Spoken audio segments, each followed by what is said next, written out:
What is up, everybody? It's Dr. Vibe here, host and producer of the award-winning Dr. Vibe Show, the home of Epic Conversations, and I'm the host of Epic Conversations, 2018 Innovation Award winner, 2020 Best Podcast News Award winner given out by the Canadian Ethnic Media Association.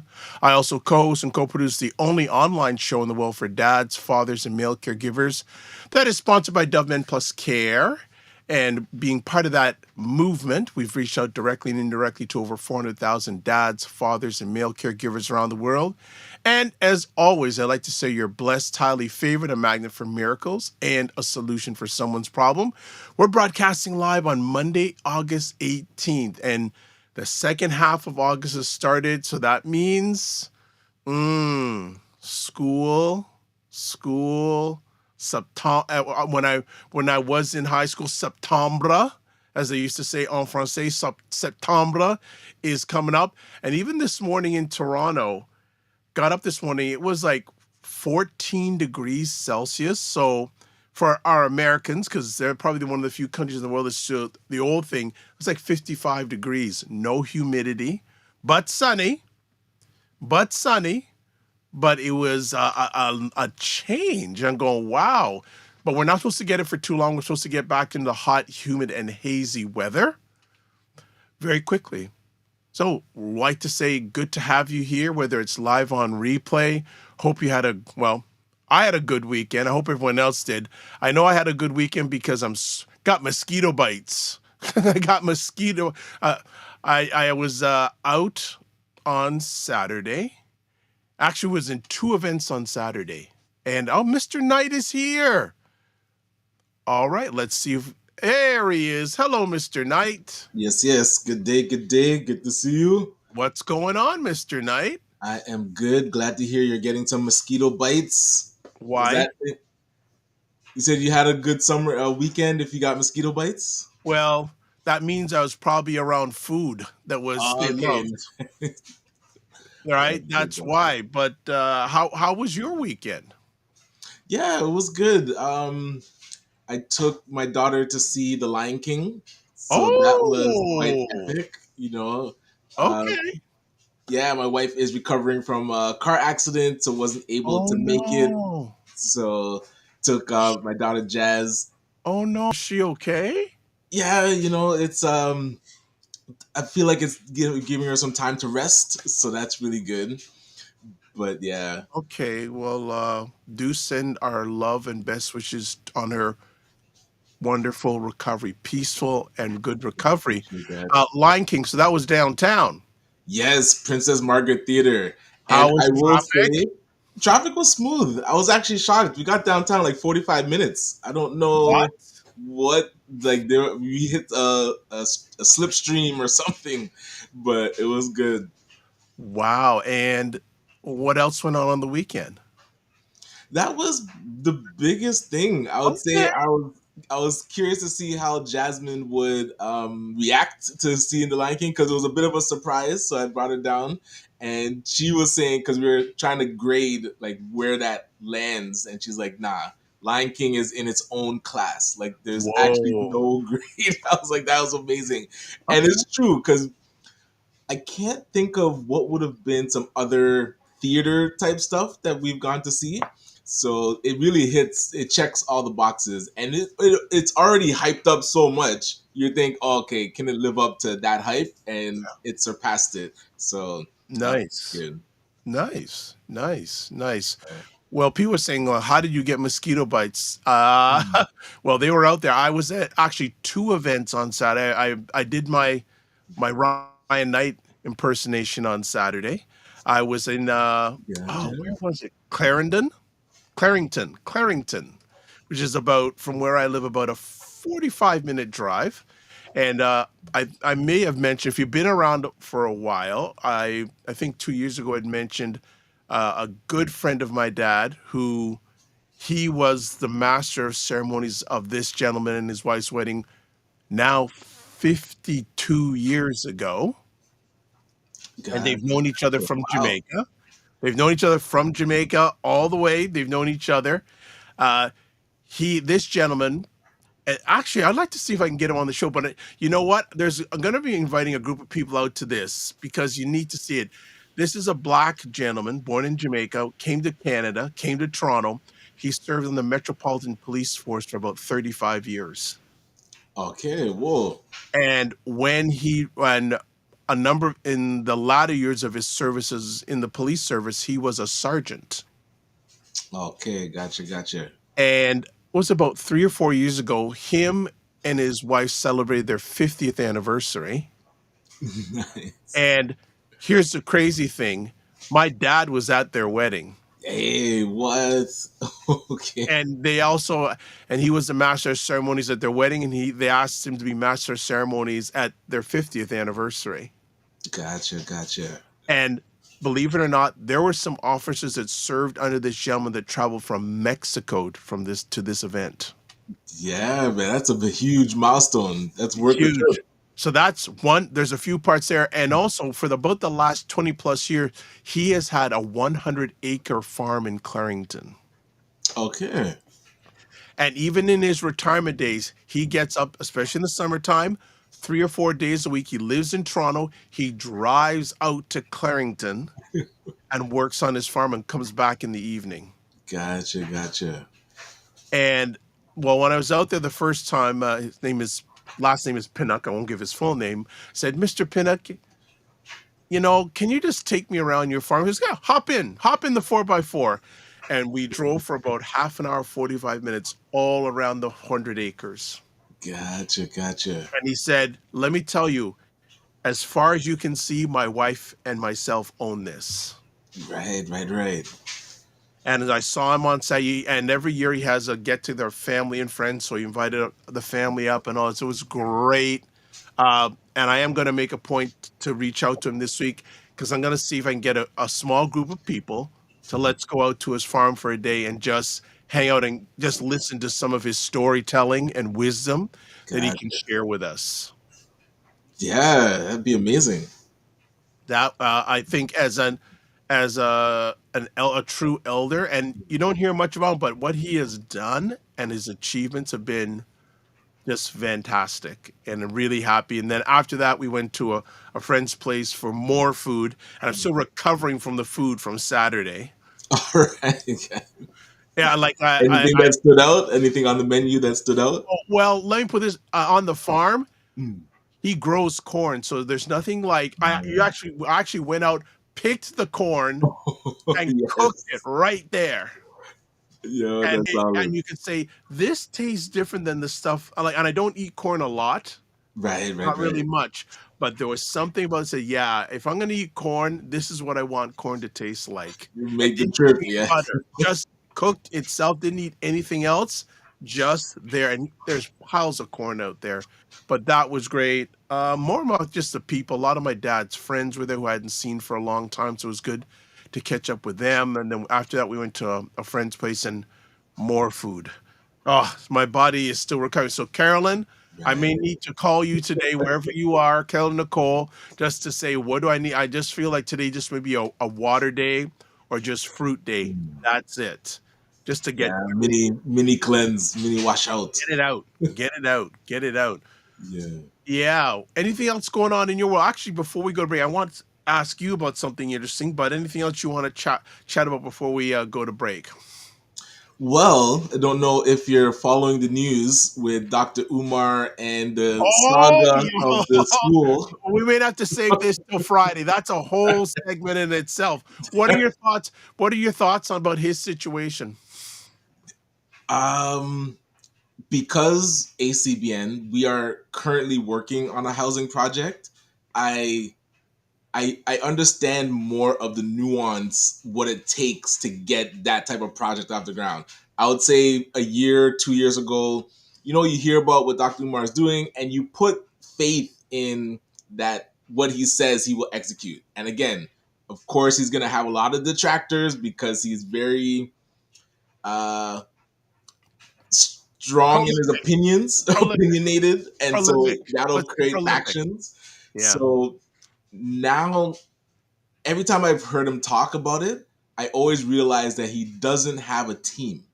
And that always was a red flag to me. And he wouldn't really want collaboration, or he want like people to support with in kind and doing work. It was always, oh, just give me money, just give me money.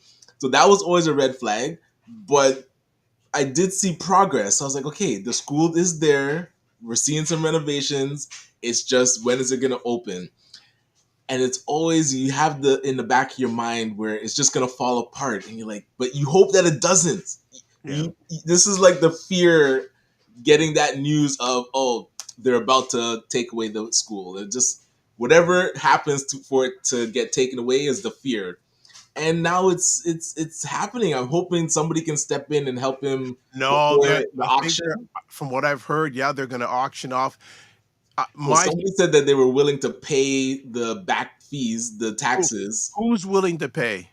Oh my goodness. Because it's got to be. He's asking for donations. Morgan, I have to Like, check the name. like Hold on. one of the Let me things that actually I pull find this very up. interesting.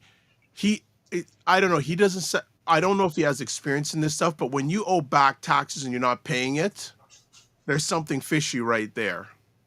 Yeah, but And usually you can get it. like Oh, his accounts have been frozen. That doesn't happen for no okay. reason.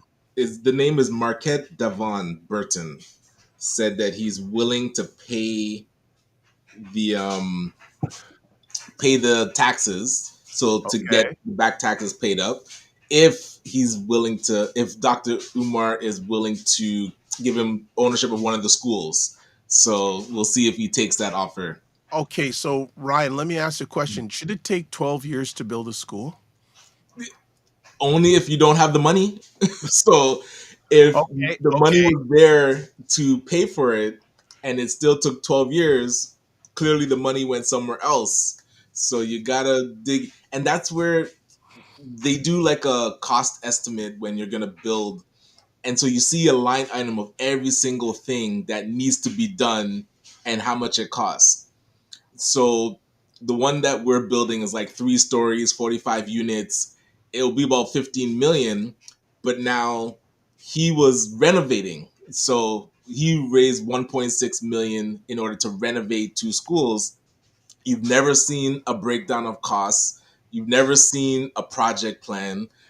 So this is where, was anything actually happening? Like painting walls is very it's like you can do things to make it look like you're doing work, but are things actually getting done? And you've never seen an actual project management, anything. Yeah.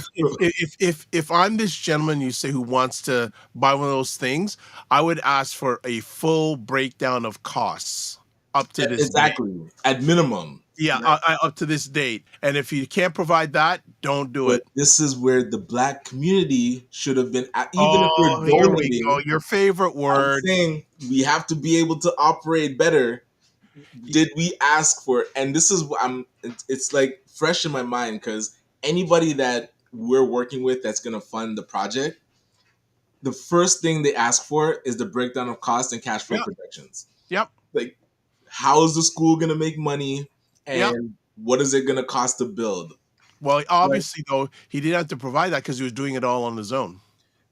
no, but he still, people that were donating should have still been requesting Oh, it. yeah, Like, this absolutely. is where us requesting Absolutely. it as people Absolutely. donating But is but the you know, misfire. okay, but this is interesting. This is not just a black thing because there are many causes that people donate to. They don't really care. They don't ask for an accountability where the money's going. You Right. you think that it's going there. Like, oh, there's a documentary. I can't remember the name of it, but an expose on all these organizations that are allegedly helping poor people in other countries and all that. And when Yeah. they really dug down to it, like if there was $1 donated, at the end of the day, the recipients were only getting a small portion of it. So Whoa. this is not just a black thing, but obviously it's a black Well, thing. look at the We Foundation. They were using the same school to keep, like, people were donating and they were doing pictures in front of the same school. Yeah, So we it's yeah, called we due give from our diligence, heart, right? fiscal responsibility, and due diligence, right? And all these people who have donated stuff over the years. Question is, how easy is it going for him going forward to get money from people now? Where's he gonna put it? The bank accounts are frozen. There you go. All And right. I'm curious, What? yeah, why is Last that point. frozen? I'd be curious to hear that story. Well, we'll probably on Freestyle Friday we can get more into this. Another Mhm. story I wanted to bring to you. We won't very quickly. Did you see the announcement from Spike Lee yesterday? I did not. No. Okay. Do people remember the name Colin Kaepernick Yes. and Okay. his protest about the national anthem? Yes. Well, Spike Lee was working with Colin Kaepernick and ESPN to do a documentary about his journey. Wow. Yesterday, Spike Lee announced that the project has no longer. D- any reason Now, why? we no, and well, the thing there's a non-disclosure agreement, so he can't get into it. But something makes me think Mm, that because of the current political climate in the United States, that maybe a certain president heard about this and said, you know what? If you put this out, ESPN, we're gonna put some political pressure on you. gotcha. AK the same way allegedly with CBS canceling Stephen Colbert, Right. Right. CBS which is owned by Viacom, which is owned by Paramount, which is Mm. now can't remember the correct name of the company that's sold to Paramount Plus. No more Oh, the BT. Skydance people. Yeah, Skydance. Okay. There's no more Soul Train awards. They're suspended, and so the BAT hip. So something tells me there could be a political behind that, but we'll save that to Freestyle Friday because we're going too far in.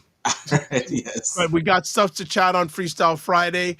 We'll be back in I just won't because we have Desiree King coming up to do part 2 of her craft series. And a lot of people watched it first time, a lot of engagement. So that's why we have her back. So we'll be back in 30 seconds.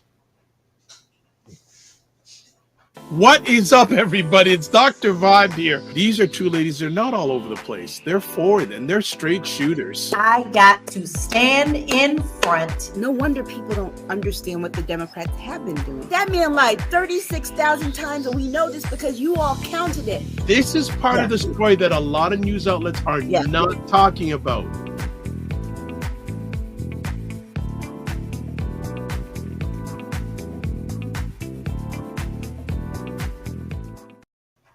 All right, we got it. Primetime Saturday with Aisha and Lala, Aisha K. Staggers and Laura Lala Key, where they try to make sense of the nonsense that's going on in America.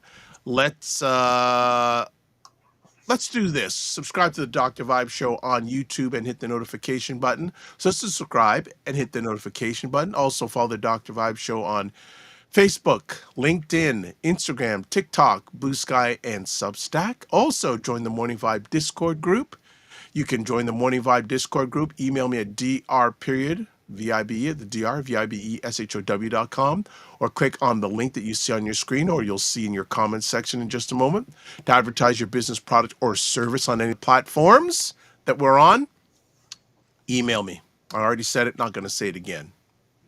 Indie Soup TV, Dr. Tachi's platform, independent content creators, 28,000 subscribers in about 18, 19 months.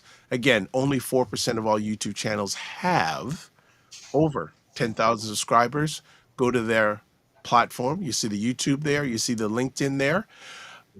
Okay, back on Friday, we were having some challenges with our new feature, but it is working now. So Nice. if you want to call in, this is what you got to do. Either on your phone or you can, phone, desktop, laptop, whatever digital device you can do, or you can scan and you get to the website. You know, I'm actually going to put I'm going to put something, I'm going to probably give producer Matt a little bit of crazy. I'm actually going to show you what the screen looks like when you go in there. So let me see if I can do it real quick. There we go. Mhm. So, okay, what you got to do, okay, yeah, we'll do that because I can actually show what the screen looks like, but that's okay when you go in there. So when you get either do the link or do the QR code, once you get in there, put in the code in capital letters FSPL8L, It'll ask you to provide your name, and it'll say join the conversation, and we will patch you in. Now it is working. I know we had some technical difficulties, and there was technical difficulties from the provider's end on Friday, but we're good to go now. I told Desiree, oh, we got something new for you. So there's that live engagement piece, and it was working. Yesterday, actually, we had Dr. Tachion with Cesar Nadima Musa for about an hour, and she was on via audio calling in. So that is fantastic. All right. Let me clear my throat. All right. Desiree King is back with her craft series. So we want to, oh, wow. We already have a call. Hold on. Hold on. Okay. Okay. We'll take the call. Well, don't take the call yet. Let the guests come in Yeah, and we let can the start guests the come in. So conversation, frequency of air and then promotions. we'll take the Just give call. a second and we'll get you back in. Right. So, good morning, Desiree King. How are you doing? Good morning, everyone. I'm well. I'm well. Thank you. See And, you. yeah, and for everybody, want to say thank you so much. The segment that Desiree was on last month had a large amount of viewers. So Nice, this is nice. absolutely fantastic. So Desiree has been living life since we last spoke with her. So I chatted with her before we went live today. Tell us some of the stuff you've been doing since we last saw you. Oh, wow. Okay. So, the long weekend, end of July, I went to the Dominican Republic for 3 days. Wasn't vacation, but I was working on the beach. So just changed locations. Gotcha. Yesterday was this weekend was my birthday. Saturday was my birthday. So I Yeah. Babyface Live, which we were talking about. Oh, nice. Amazing concert. Very amazing. For her birthday. And Nice. also, Yeah. all right. We have to celebrate properly. Come on now. So yeah, I'm here. I'm older with more wisdom. And how was Face in concert? It was amazing, absolutely amazing, very engaging. Lots of throwbacks, fun times, Yeah. fun times. All right. Before we get really in the flow, just gonna catch up with comments because they're coming in like crazy. All right. Fitness IQ Cam says Monin. Frequency of Air Promotions tuning in now. How goes it? Goes fine. Fitness IQ Cam goes LOL, your favorite word. Yes, Ryan used the C word. He also says, Frequency of Air Promotions says, with what is said here, has Dr. Umar commented? I have not heard anything from him. Yeah, he's been doing his Instagram lives to say that the accounts are frozen. Good. And you know one of the things about him? You notice how he repeats things twice? You notice how he does that deliberately? 3 times. Yeah. And also Fitness IQ says yes. I don't know, yes too. And then Fitness IQ Cam says to Desiree, happy belated birthday. Thank you. All right. We are she was saying yes if she know about Colin Kaepernick or Yes, yes, the whole Colin Kaepernick situation with Spike Lee. And it was interesting. Just last week, Spike Lee was on with Denzel Washington. Okay. On ESPN. And Denzel, fire. He still looks he looks so good. And man, he took swipes at Jerry Jones. They were the Dallas Cowboys. Yeah. It was vintage. It was vintage. it was so good. But Frequency of Event Poster says, happy belated birthday, Mrs. King. Thank you. Nice. All right. So craft series. Yes. Craft series. So for people who do not know what the craft series is all about, I'll give a little bit here saying the craft series is designed to provide insight, resources, and real support to anyone invested in healthy aging and strong family connections with Black communities. The acronym CRAFT stands for C, clarity about needs and goals. R, research to uncover reliable options. A, assessing unique situations. F, finding the right resources. And T, making the most of your time together. And today we're going to be talking about the whole resource thing. And we're titling it From Myth to Truth, researching what really matters for Black elders. So, Desiree, how'd you like to start today's conversation? And people, if you want to call in now, like Frequency Event Promotions, keep it on topic. Keep it on topic, but I'm watching the line so you can call in now. So, Desiree, kick it off for us. Yeah, so last month, sorry, it felt like last week, we Yeah. discussed clarity, going through what your desired needs are and your desired outcomes. So once you have a map, so to speak, of clarity, what you would like, now we've got to go and research what resources are available. And I think there are a lot of resources out there that are available, but there are also a lot of myths that hinder people from locating these resources or utilizing them.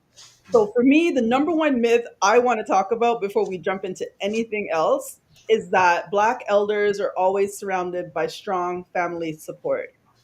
I think that is Okay. a huge myth in our community and a lot of others as well, but let's stick with our community. Maybe if we go back, back home where we lived in a house and it was more like an intergenerational type family, or you have all your neighbors down the road who look out for you and stuff, maybe more so. But I think in Canada, we that myth is not true, and not because we don't care. It's because we have life's demands like everyone else, between our kids, our jobs, living in different cities where we may move away to and from to work. That is a big huge myth. So I think that is something we really need to discuss, because although family may want to assist with the aging process and where they can, it's not always possible. So we need to look at what resources, something simple as transportation. Sometimes if your kids are not able to take you somewhere, we can look at different wheel trans options like that, Mhm. or hiring a private taxi company or different services like that. So I think that's the first thing. What are your thoughts on that? Well, it's interesting you mentioned that because I've become a pseudo chauffeur for my parents. Yeah. Because Okay. the transportation piece is interesting because just recently my dad was so happy because he passed his driver's test, but Oh, right. he's not good at driving at night anymore. Yeah. Mm. And the funny thing is, he periodically has to go for tests downtown at Princess Margaret Hospital, and I don't think there was a time where wheel trans would come and pick him up Hmm. and take him back for a small fee, but that seems to be fuzzy right now. But the research end, and I think also economics has a part of doing this, is involved in this. Well, economics is involved in everything, Mhm. but the whole area of, it's one thing, research, where do you start? How do you start? If you're a Black elder, it's a lot to take on your own. Do you have the family resources and support to start the journey? Yes. Okay. And Mhm. and I think that's a really important piece, that it's an investment, not an expense. Yes. But Yes. when you say, oh, go ahead. No, go ahead, Ryan. Yeah, because when you say that the myth of, I guess, Black elders not having the support, is that the support from the family, or is it more support from broader community that you're saying the myth? From the family. So the myth is that we're always surrounded by strong family support. Oh, okay. It is, yeah, it isn't always there, because we could probably, all three of us, go into elderly facilities, and there are probably many people that don't get any visits from family at all. Well, that's a whole other topic. That's a whole Oh, gotcha. other topic on people actually visiting people, depending on where they are. Like long term care, probably even less so, because the person usually is not as, depending on what their condition is, they may not be as communicative. So the visits decline, right? And then with declined visits, I don't say they get mistreated, but the care may decline.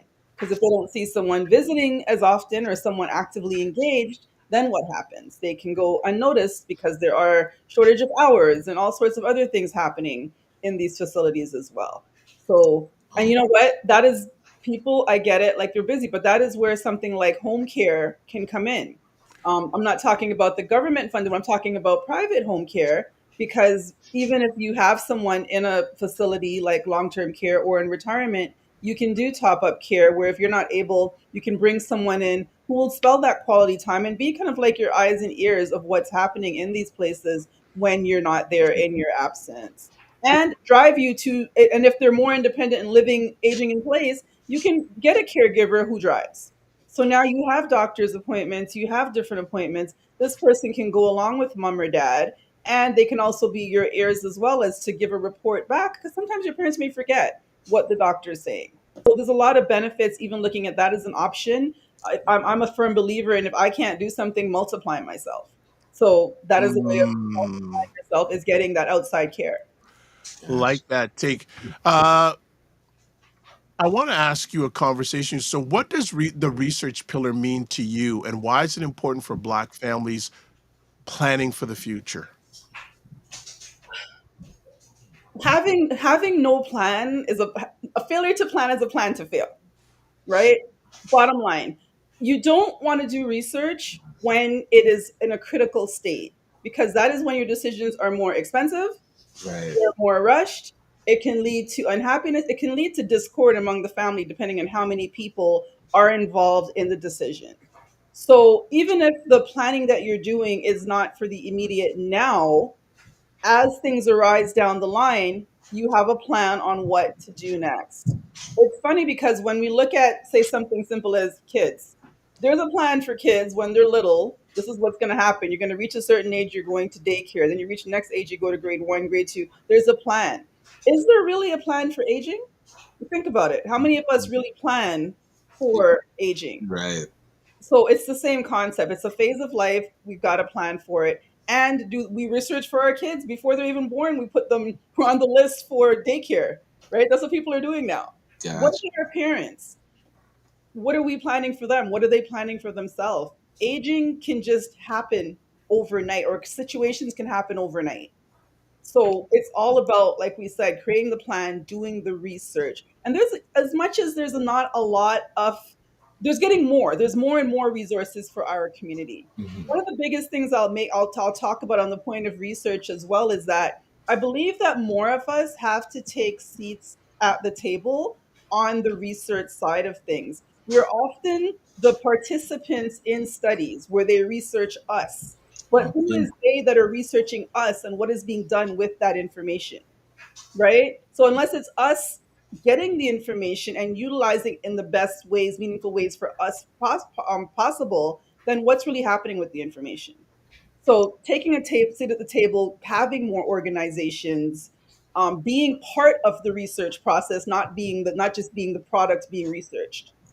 Yeah, I'm curious. What does that look like? So being more part of the research, like how can organizations be at that table or create our own table so that we're at the forefront of doing this type of research? There's all different levels. Whether it's policy, if we're in government, we're running for politics, being in government, being part of that policy, Mhm. joining organizations that are already active, part of it, volunteering, having a voice. When you hear that there are studies, taking part in it and asking, how can I be part of this? Or forming your own studies. Because there's not a lot of data right now There on you go. in the Black community. It's not collected. Um, so that's a huge part of it. And I know a lot of younger people right now who are in the medical realm, they are looking at collecting data on statistics on our community, because it's not Mhm. there. If we don't have nothing to base it on, then what are we basing it on? Myths, right? And right back up with myths. All right. Another conversation.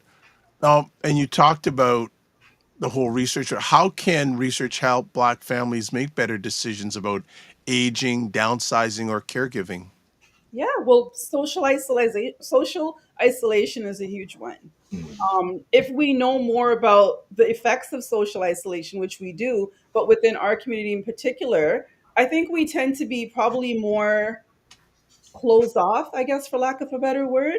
So knowing what that isolation looks like, knowing the causes of it, knowing what community peer groups there are, I think that would all help with demystifying it and just having the conversation. It really starts with having the conversation. What are people going through? So many people age, and it becomes almost as though health decline is like a normal thing. I remember growing up, you would hear your grandparents talk about, oh, my sugar. That they didn't name it diabetes, but they say, oh, my sugar, Sugar. Yes, my or oh, this sugar. is hurting, or oh, that is hurting. And it becomes almost like, to me, growing up, when I remember seeing someone in their 50s, they seemed really, really old because they had all these aches and pains that they were embracing. Even the term saying my sugar and my this, they're owning it, right? Mhm. So as now I'm in my 50s, I'm like, that's not that old.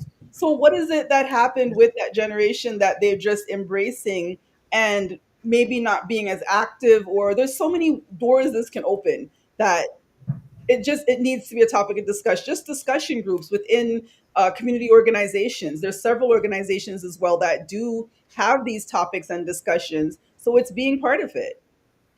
Nice. Before we move forward, if you want to get a hold of any of us, whether you're watching live on the replay, you notice that in each one of our squares, we have a QR code. So if you swipe with your phone, it will get you to contact where you can contact us.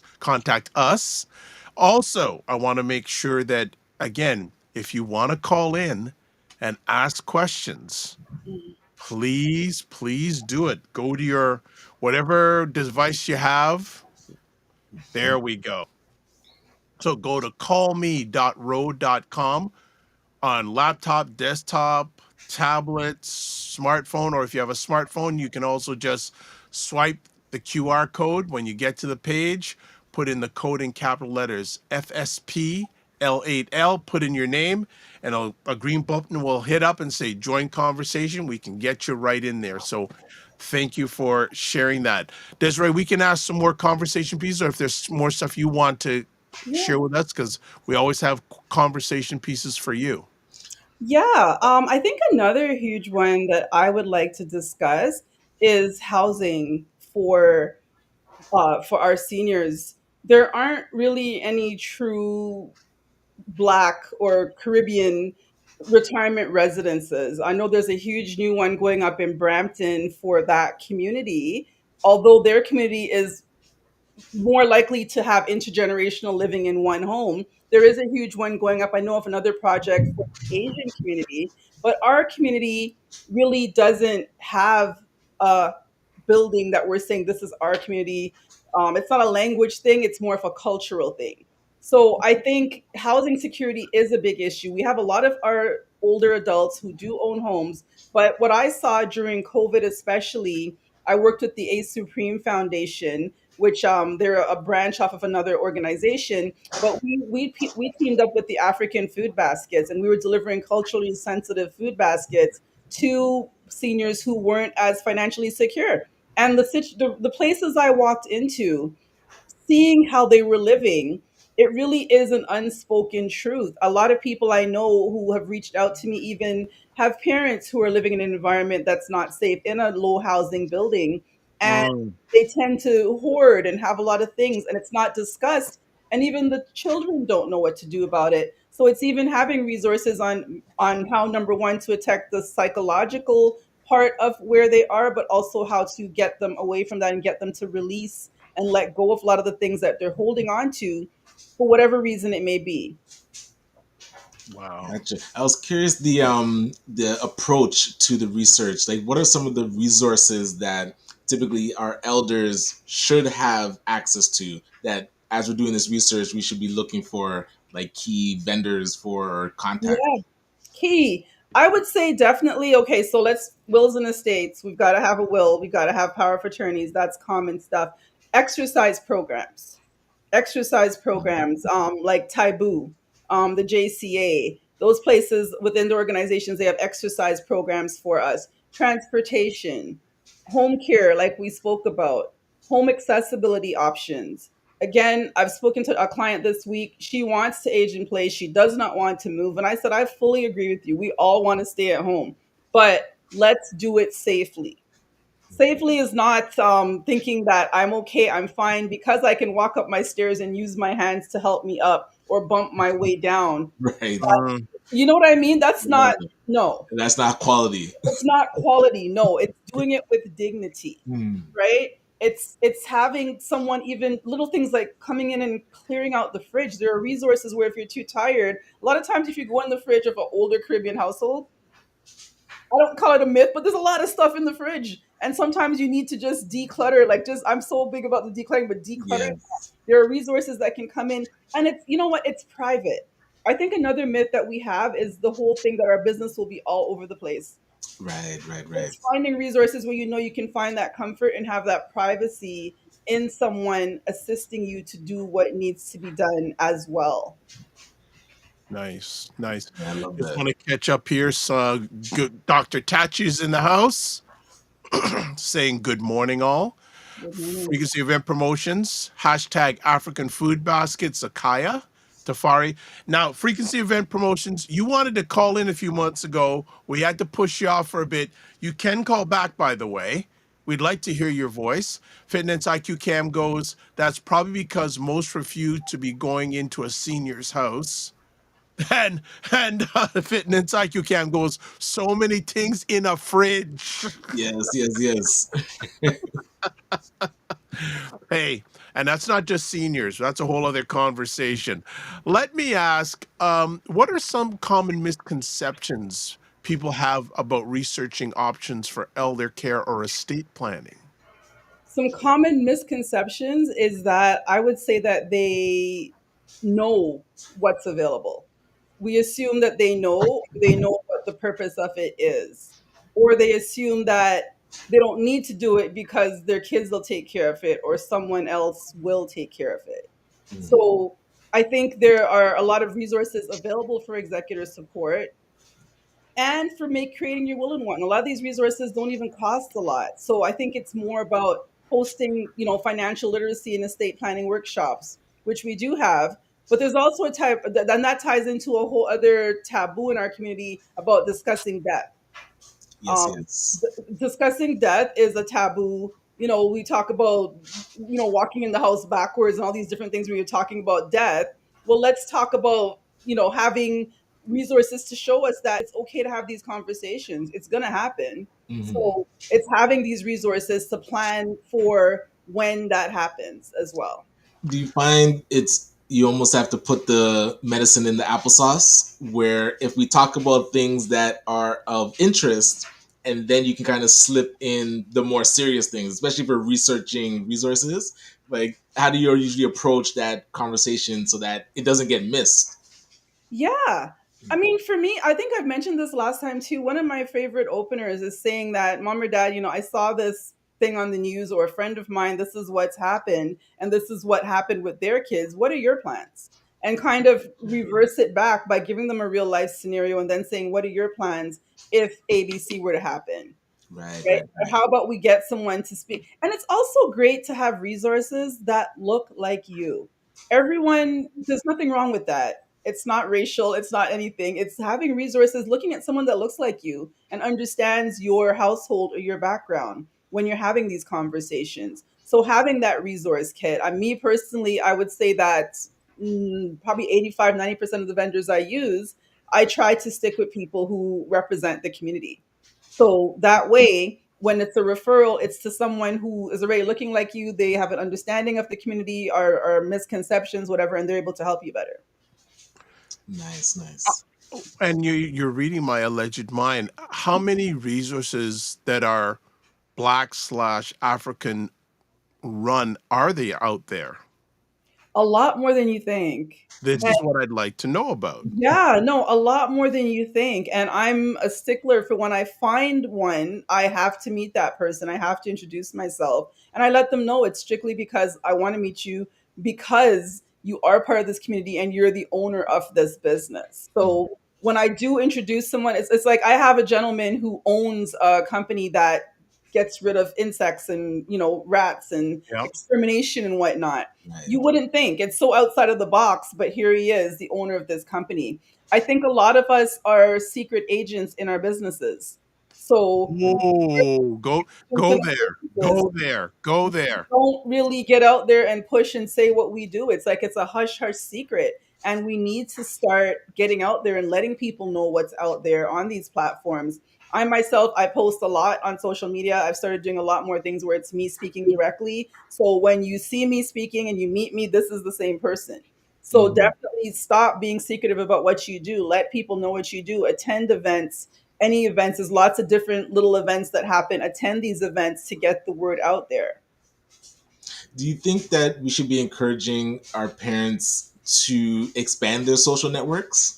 Like similar to how you're saying with our business, we should be getting out there because that myth of the support being there when they're older or needing help is Yeah. actually a myth, should we be trying to build out like social networks for them so that they do have people to lean on? Most definitely. I think one of the important components, especially when aging in place, is having those networks to bring out of the house, whether it's for in educational purposes, educational fitness, whether it's for seminars, just for community. If you're just playing games, having conversations, whatever it may be. I was speaking to a lady the other day. She lives in Scarborough, and she was out at a park up in Markham where I think it was through Taboo, but they had like African drumming and they were exercising and stuff to it, which I thought was really, really cool. We don't have it out here in the West, not that I'm aware of, but I thought that was really nice. I'm actually planning on reaching out and seeing if we can, if you don't have it here, bring it.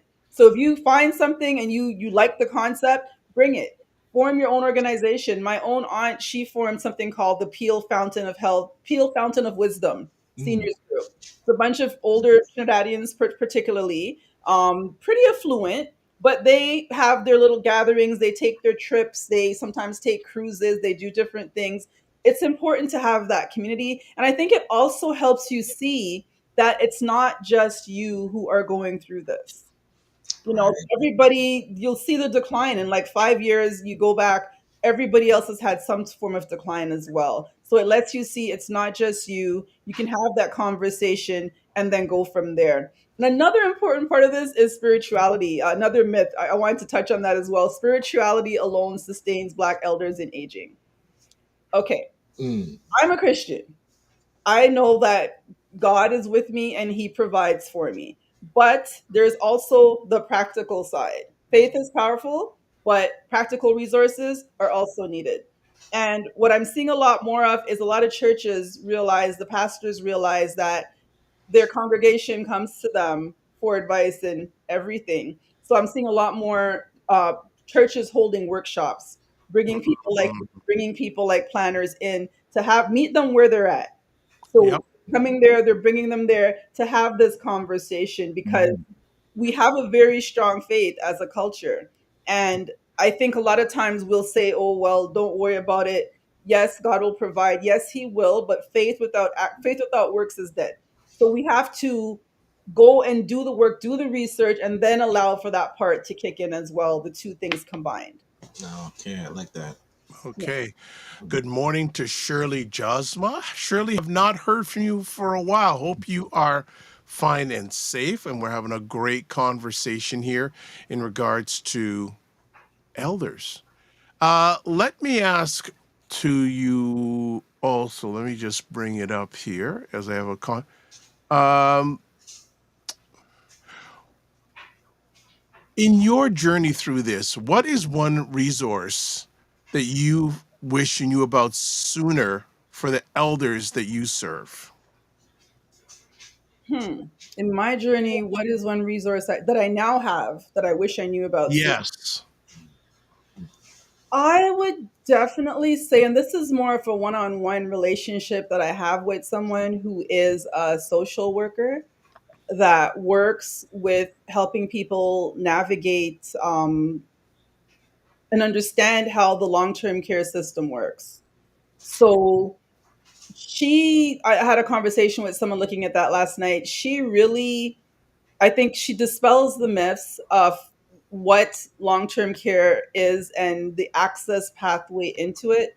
It's not as simple as thought. Like you just can't say, okay, I'm going to put myself on the list because I want to, and then wait. That's not how it works. And Mm. if you're on the list, be prepared to be on the list that if a place comes up, you take it or you're off the list for at least 3 months before you reapply. So just the whole process of that, because if you're not prepared for that, especially, the lists are long, but you can probably even age out waiting on that list. So Wow. it's really knowing how to navigate that system because when a person reaches, I went through it myself with my mother-in-law. When a person reaches that stage where they need to have a higher level of care because we're dealing with Hoyer lifts, which is hard on your back as a secondary person. Even though they're bringing someone, you still got to assist. You've really got to know how to navigate that. And there are little things like if they end up in the hospital, are you able to bring them back home? Maybe Mm, really make the push. Like, I really can't do this. And, you may get offered all sorts of bells and whistles, but it's short term.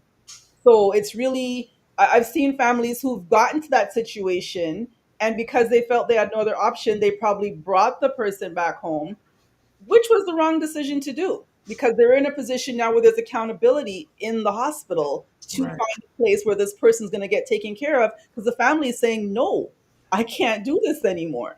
And that's for their own well being.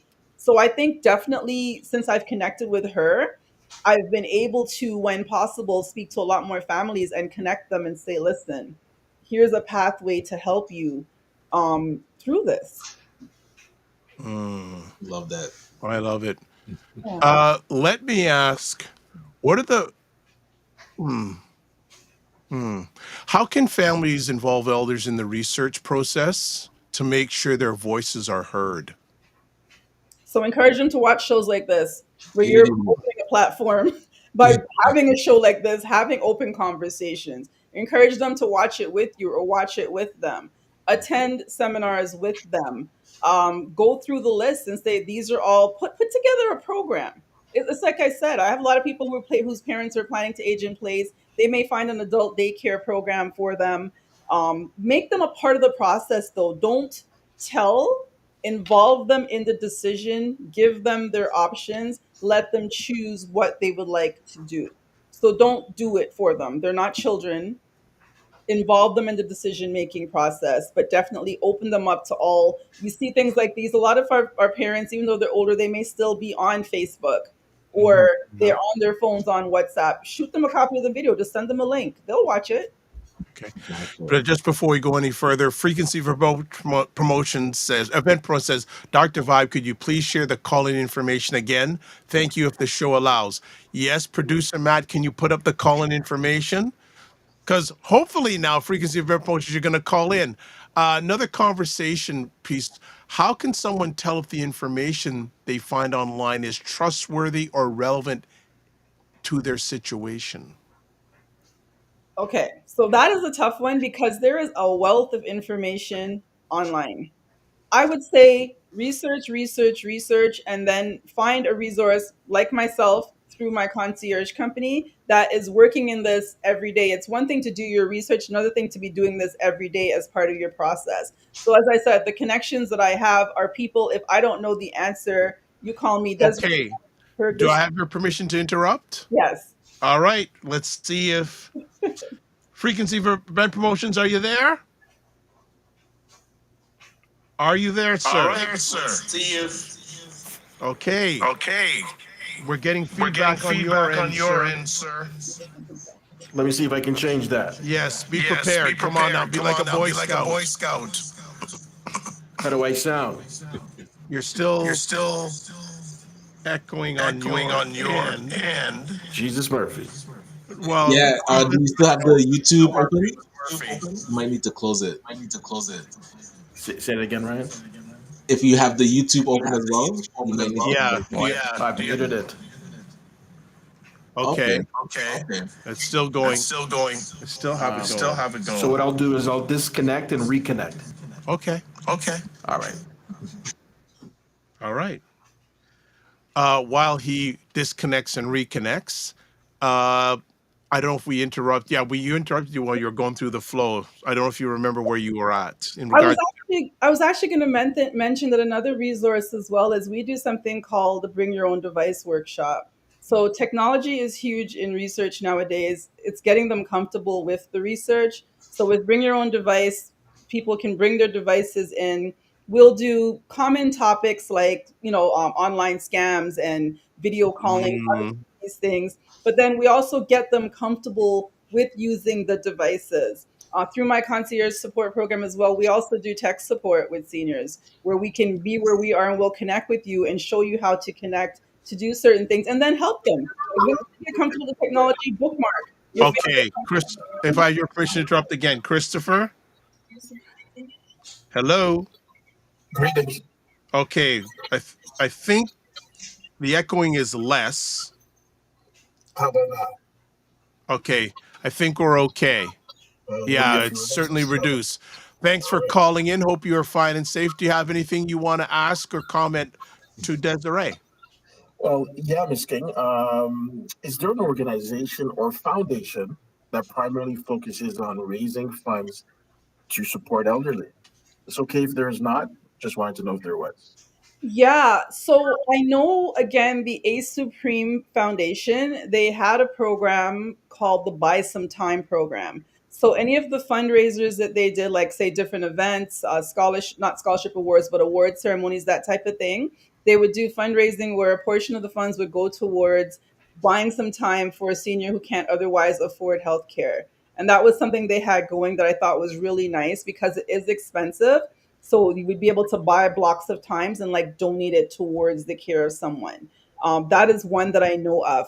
As far as others, I'd have to look more into that to be able to answer you directly. But that is one that I can speak to that I think was a great cause that's different than what you normally hear happening, because healthcare is one of the most expensive costs when you're looking at a senior living at home, especially. Yes, you have the government care coming in, but it's not always enough. Thank you Okay, so much, nice. Desiree King. Yeah. Christopher, anything else you want to ask or share?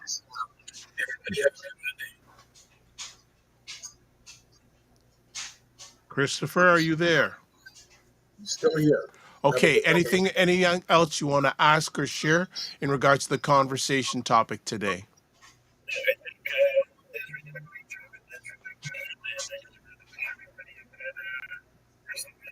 I don't know if he's hearing us. We might have lost. Okay, Christopher, we're going to disconnect you because it seems that you're not hearing us, but thank you for calling in and please feel free to call back in. So let's Awesome. go And my there. apologies, I do have to jump. I know Yes, you have your 10 o'clock prepare thing. for this 10, but always good seeing you, Desiree. So Yeah. we'll follow up because I know we wanted to do some events together. So I'll Yeah. send you a note. All Yeah. right, Ryan, you take care. Have a Have a good good one, rest Dr. of the week. We'll Bud. see you on Friday. Be well. Yes. Good stuff. So Ryan has jumped off, and it's myself and Desiree again. If Yeah. you want to call in, make it happen. But I've got some more conversation pieces, and also you can contribute through the comments if you want to. Also, let me ask, what are some free or low cost research tools that people might not know about? There is one that I discovered a couple months back. I think it's called eldorado.ca. And what this gentleman has done through his own search for his own aging parent, he has created a database with every single retirement residence and long term care on this site. So you can actually put in an address and you can find more information. It's not funded by it's not something that's like going to the particular organization site. So he has a database with all of them there. You can do your research based on levels of care offered and whatnot. And what he also does is he taps into the real estate organization, not the real estate, the retirement RRHA, the regulatory body for the retirement residences, and you can tap into their reports. They go through inspections every 3 to 5 years, I believe, or sporadically if someone does say that something's happening, a mistreatment or something, and you can go there and see what are the infractions, if any, that this place has had when you're researching your options. Now, because there are infractions does not mean it's a bad place. Has it been resolved? And they do go back and check for resolutions as well to challenges that are occurring. So that's El Dorado for researching the general the locations you can go to, and then sites like, you go on again A Supreme Foundation, they have a whole list of different resources that are there as well. Simply just yeah, those are some of the ones I'd recommend. All right, just catching up on comments. Mhm. Let me go here. Fitness IQ Cam says, LOL, Samar. That's too far back. She also says, twice a child, once an adult. She also said, Ray Christopher. And Mhm. then Frequency of Promotions goes, got disconnected, no biggie. I was only saying to have a productive Monday, everyone and all, no problem. He also says, thanks, Mrs. King, for your knowledge and passion for the work that you do. Love it. Love it. All right. Let's ask also, how do you balance professional research with the wisdom and advice of family or community? How can someone balance, well, the professional research with the wisdom and advice of family or community elders? I listen. When I do seminars with a community organization with elders, I really do listen to what their needs are. And I think that's a big part, even as an adult child speaking with your parents, is to listen to what they're saying they need. We come from a community that's based on a lot of storytelling. And in the storytelling, you can find out a lot more of what the needs and wants and the whys of certain behaviors are as well. So there is, and that's one of the reasons I say that research is important, whether it's just community based or whatever, because then we learn more from the stories as to the why certain things are happening or why things are done a certain way, and then we can look at how we can implement change if change is necessary. Okay. Then another conversation is, how do you prioritize what to research first when there are so many topics to consider around aging and caregiving? For me, it's safety. One of my favorite nurses that I work with, who's highly decorated, she says your health is your wealth. And with health comes safety, because a big part of it, every 11 seconds, there's a senior walking into a hospital with a fall. And I've seen the You're effect. what? Every 11 seconds, there's a senior walking into a hospital with a fall. Wow.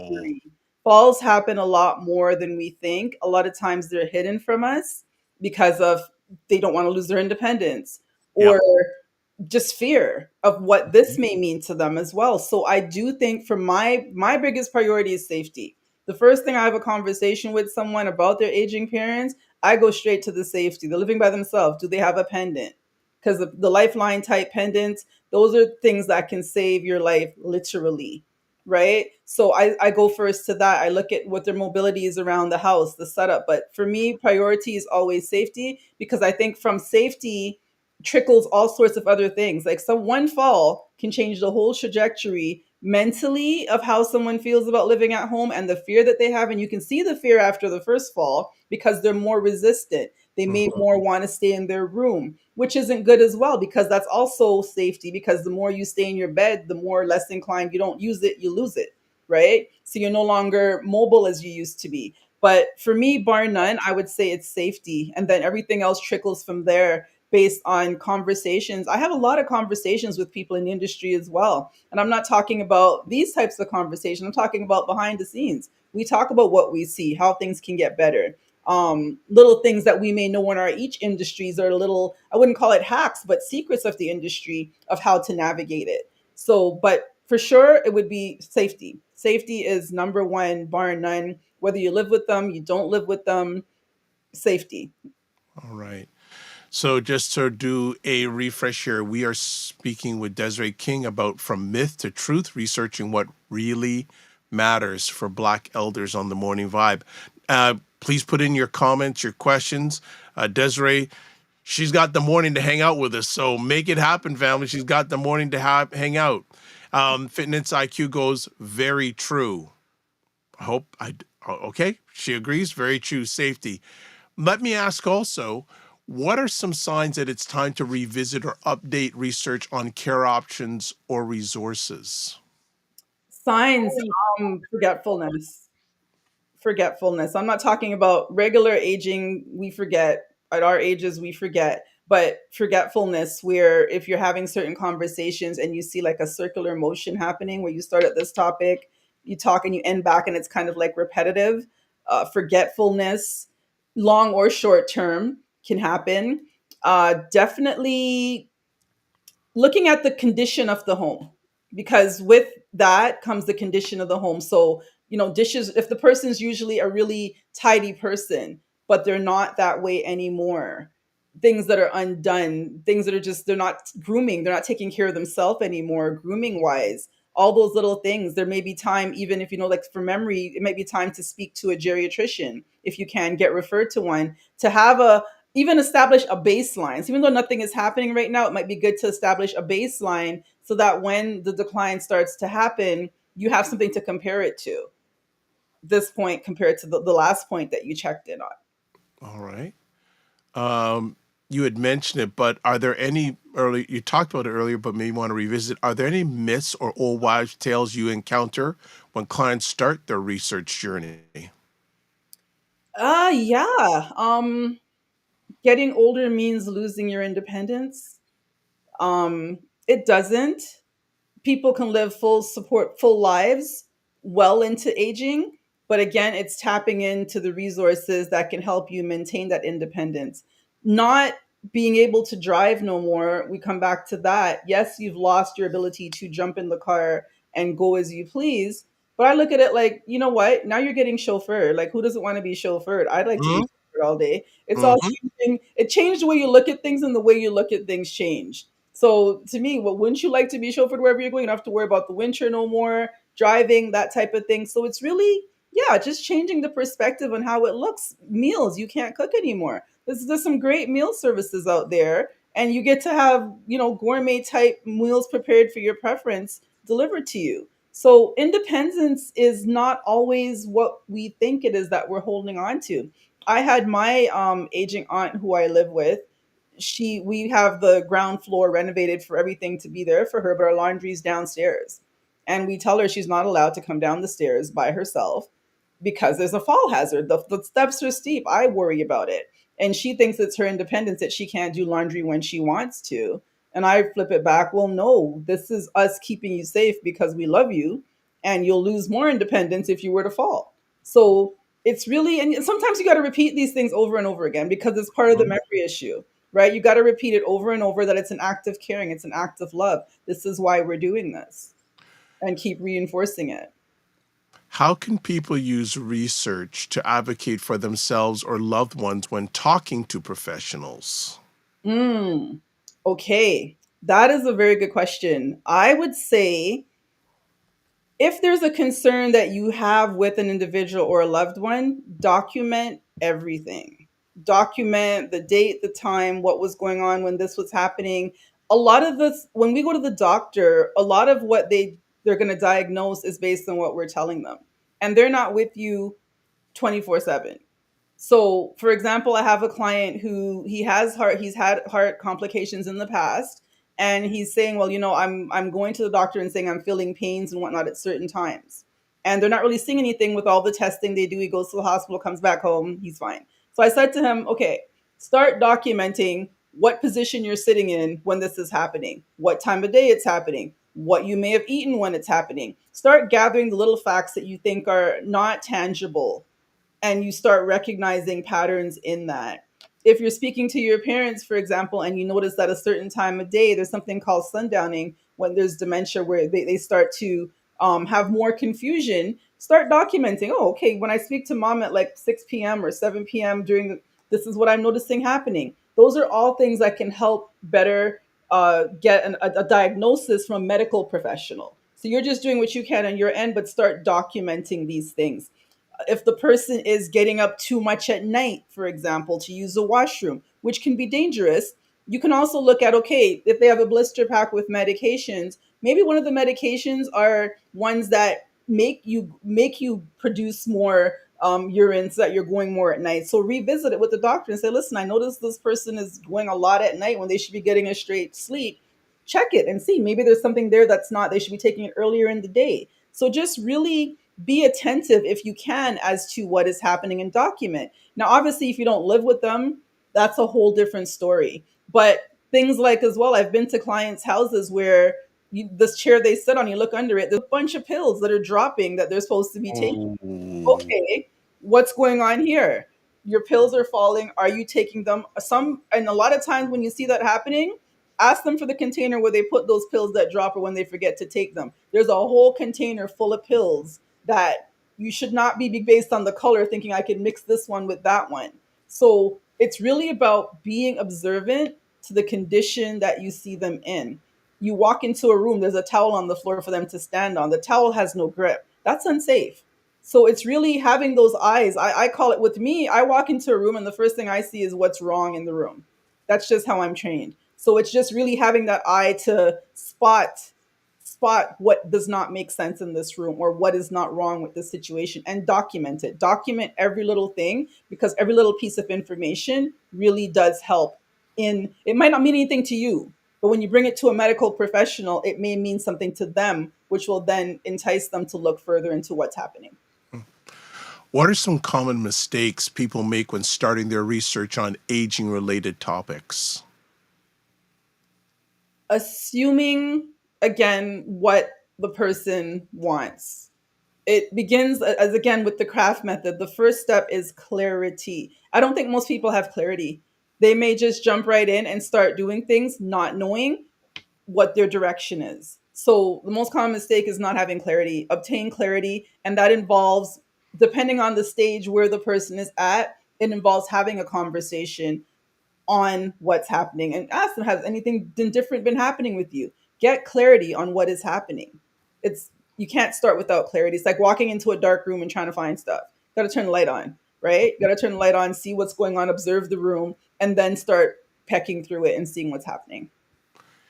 How important is it to include younger family members in the research process about aging and caregiving? Very.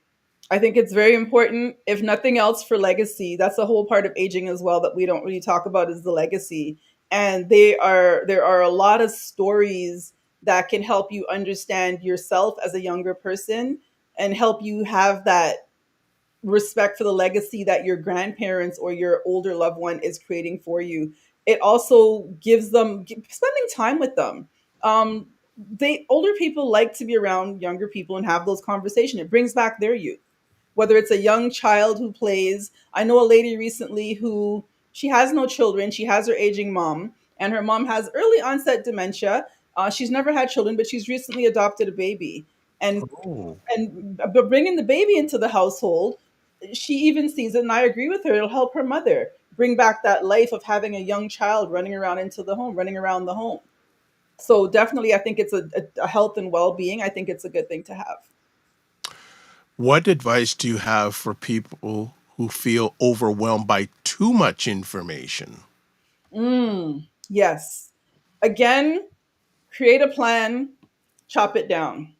So create a plan. What is step one? Okay, well, step one is, let's make sure safety first. Mom and dad are home saved. Then after that, I think would be, look at what, again, the power of attorneys for health more so than property.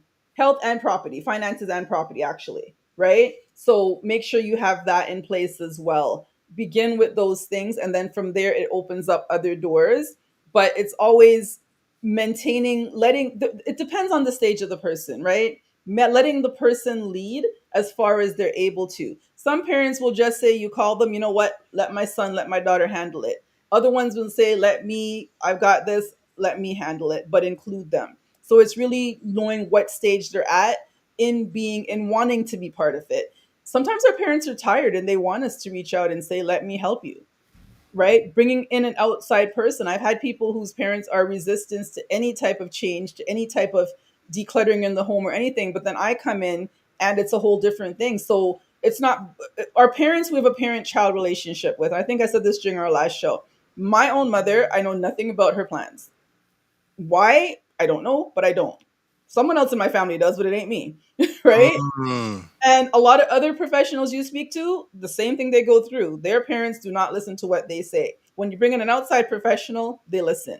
So sometimes it's even like with me, humbling yourself and realizing, you know what? I can help other people, but I cannot help my own. Bring in someone else who might be able to connect with them better. But don't give up.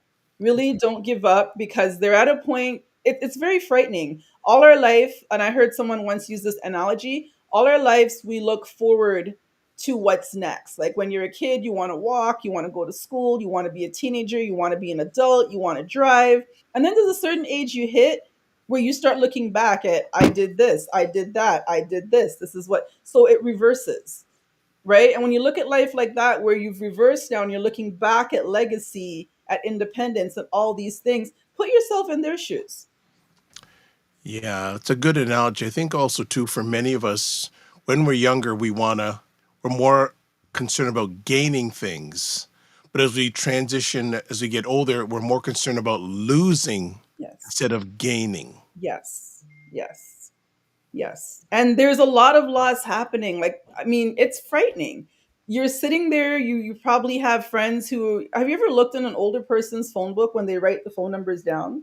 My dad has one. Okay. And have you seen in the phone book certain names it's just crossed off, deceased, crossed off, deceased, Yeah. crossed off? Think about that.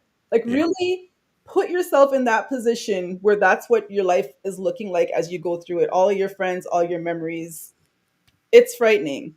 So it really does require compassion and active listening to the stories, active listening. This is all part of them exhaling, active listening. And it may take a lot of listening before you even get to start creating a plan, but it takes a lot of listening and patience.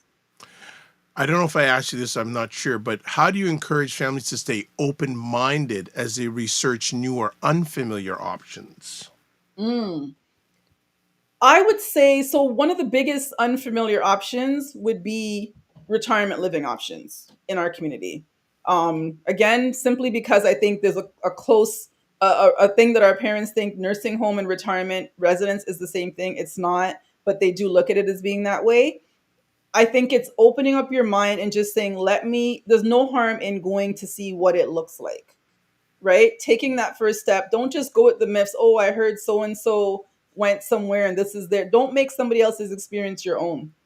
Go there yourself, do the research. Even if they're unsure, maybe volunteer once a week at the location. Volunteer in the gift shop, volunteer somewhere in there so you can actually become part of the community and see what's happening. So do not be afraid to explore your options. There's no harm in exploring your options. Open the door, especially the ones that are taboo to you. Explore your options, gather your facts, know exactly what you're looking for, identify what you're looking for. If you know that mom used to love doing loves doing crafts or playing cards or whatever it may be, find somewhere that does those things. So at least there's a familiarity, there's a commonality. But definitely visit and explore the options because that's the only way you'll know. And you can't base it on hearsay of what happened with someone else when their story or their path there may be completely different than yours. Can you talk about a time when your research changed the direction of a family's plan or decision? Yeah. I had a family where when we first went into the home, husband and wife, his goal at the time was to move because he couldn't handle the home no more. His wife was deteriorating. It was just too much for him. That person didn't know about it was a two-story home, didn't know that okay, I can put a stair lift and make going up and down easier for me. He was so much, and it was an act of love. He was more focused on his wife than himself. So when I sat down with him the first hour and a half, we spoke about his wife, her needs, what he'd like to see. And then I said, what about you? What is your ideal circumstance? And he said, I'd love to stay at home.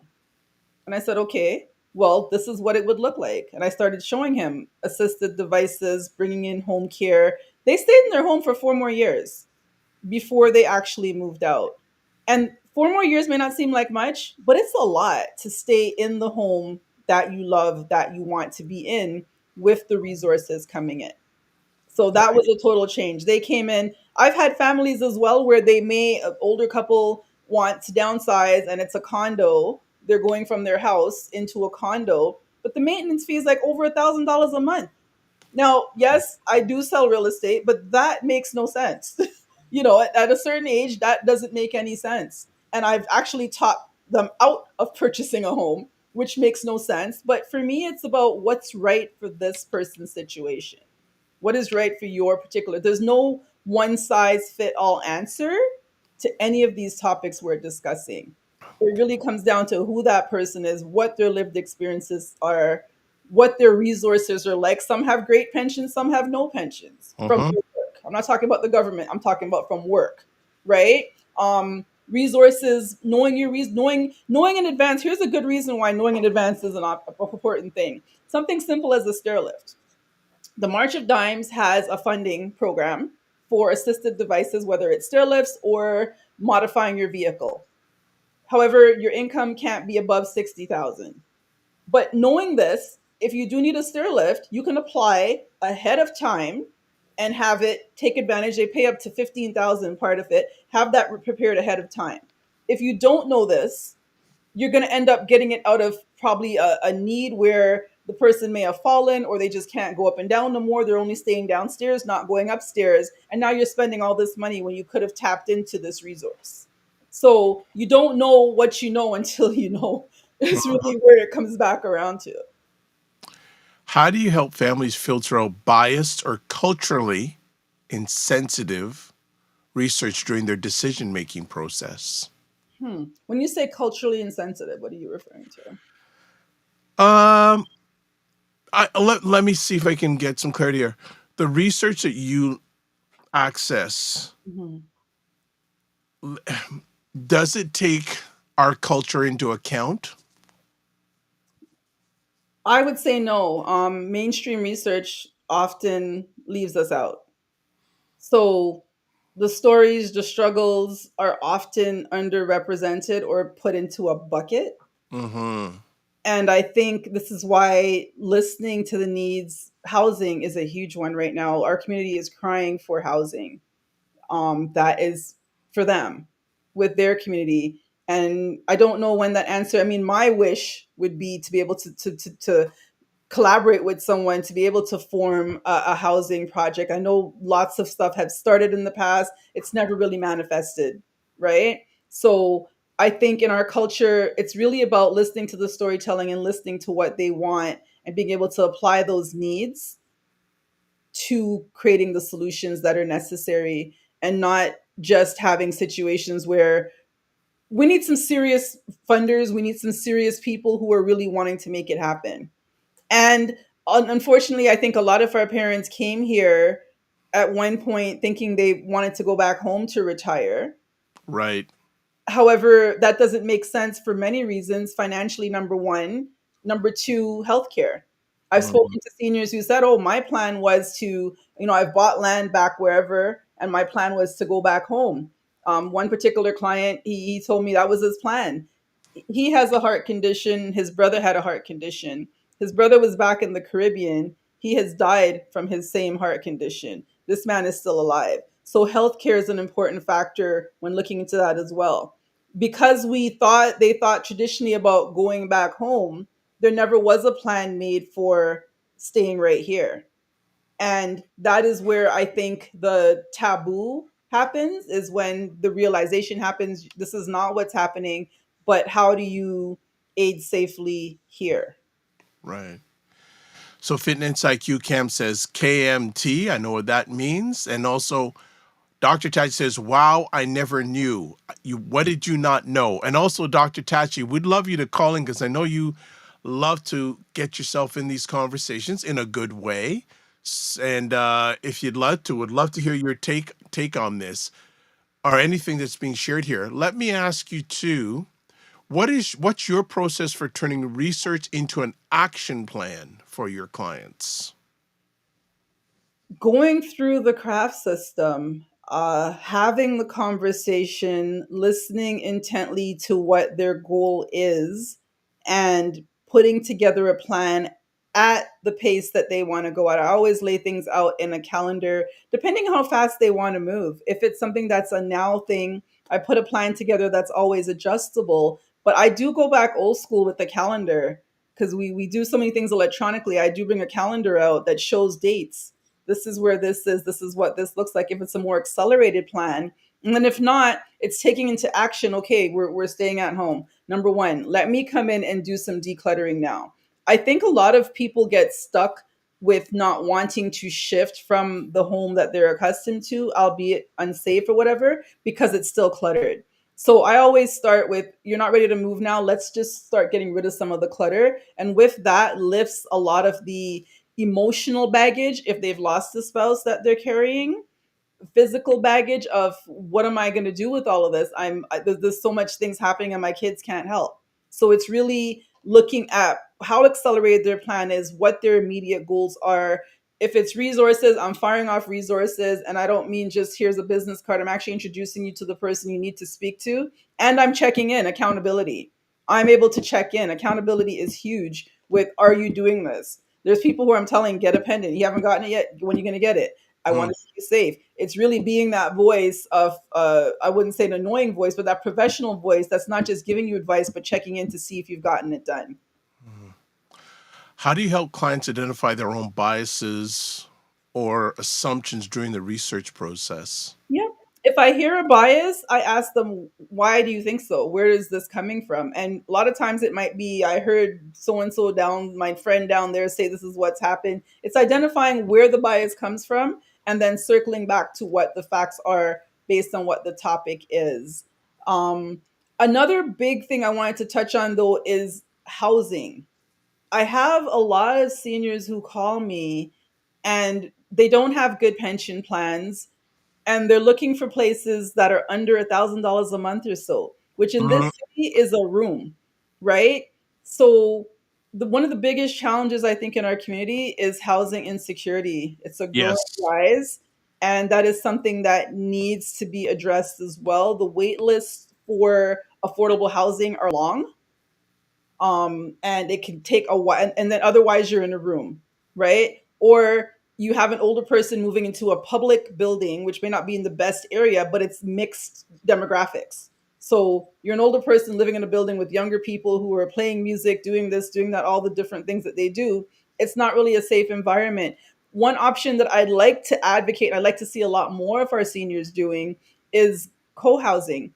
It's a model where you have a house, a homeowner, and you probably bring in, say, three other seniors into the home to rent rooms in the home, and you kind of form your own little mini senior residence. So Mm. when you need home care, if you have to bring in private care, you bring it in. The cost is split among the three of you because the person's within the same household, right? Meals, it's all done. You now have someone to accountability. You have community because you're all in the same house, right? There are little dangers in that if someone has aggressive tendencies and whatnot, so you'd really have to pre-screen it. But I do think that it's a good solution to what's happening. Or if you have a group of people, I've seen there's an organization called the Golden Girls down in Hyde Park. I spoke about it recently.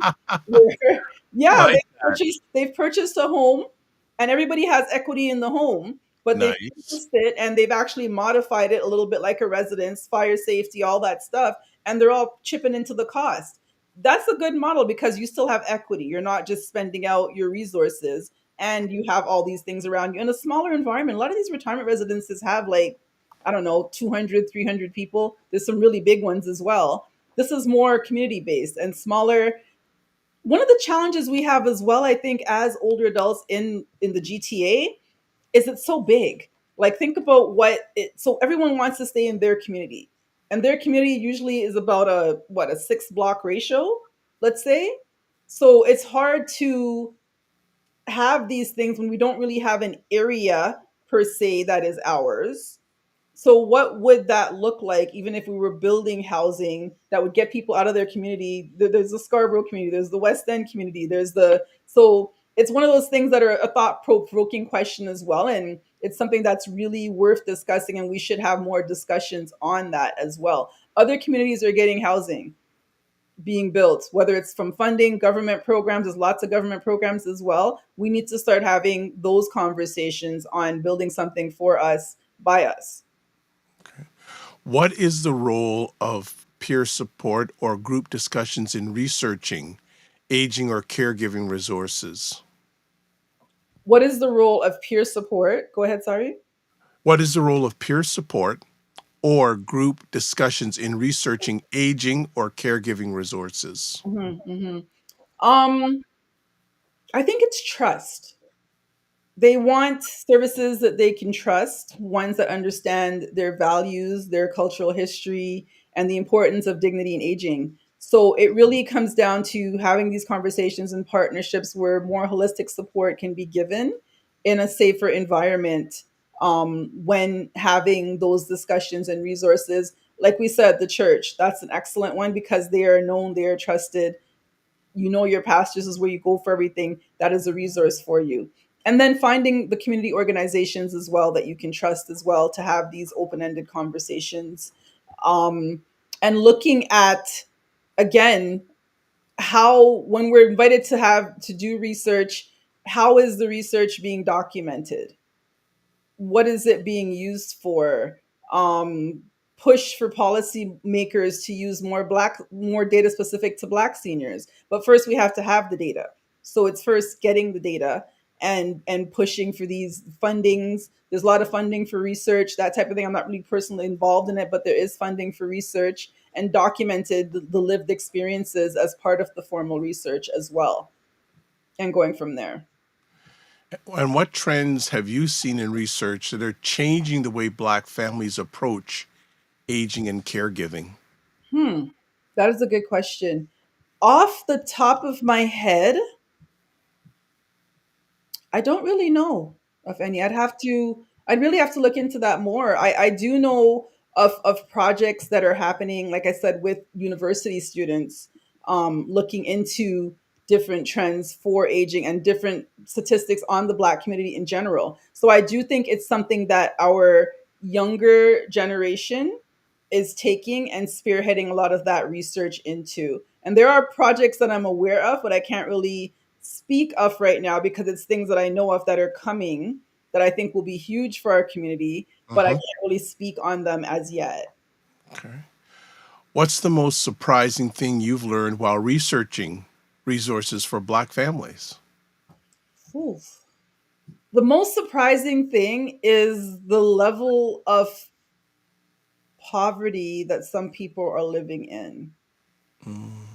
It really is shocking that we live in a first world country, we'd like to call ourselves, but there's a lot of disparity in how the seniors are living and how they're being cared for, and if they're getting any care at all, or if they're even being heard. I think is the most shocking thing for me. I just think fundamentally people should be able to have a safe living environment, but unfortunately a lot of that stuff doesn't come into play until someone has an accident like a fall, then goes into the hospital, and then they may send someone from the hospital to take a look at the home environment. And the recommendations they make are, they're good, but they're more minimal. They don't address everything safety wise. But I think it shouldn't take an accident to trigger a safety assessment to then trigger more moves being made. It should be more of a proactive thing, and that's just seniors in general. It should be proactive, that we're ensuring somehow on a community level each home that a senior is in is safe. It's not a fire hazard. They have the safety resources they need Hmm. in the home. How do you stay updated on new research, policies, or resources that could benefit your clients? hmm I have, well, I number one, I have Google searches set up for anything that coming out with keywords in it. I'm getting it, and also through my network. I think my network is the most important thing with the people that I connect with, whether they be in home care, whether they actually be in social work, they work in retirement, whatever it may be. They work in from different venues in the funeral industry. We have conversations. I touch base with people probably once every 2 weeks. I'll talk to different vendors, and that's how I find a lot of my information, just from really grassroots. Because a lot of the stuff that's out there is not really publicized either. So it's having these conversations and getting little tidbits. I'll make an introduction and I hear little tidbits of thing. Okay, that's a good resource to know. But unfortunately, a lot of the stuff cannot be publicly declared. It has to be a question that's asked.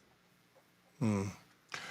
What's one thing you wish more people knew about the importance of research when preparing for major life transitions? It can make your life so much easier. It's already a difficult transition, um, having a major life transition, but if you don't have any research, it can be that much more overwhelming. There's so much information out there. What do you choose? Who do you choose to listen to? Which option is right for you?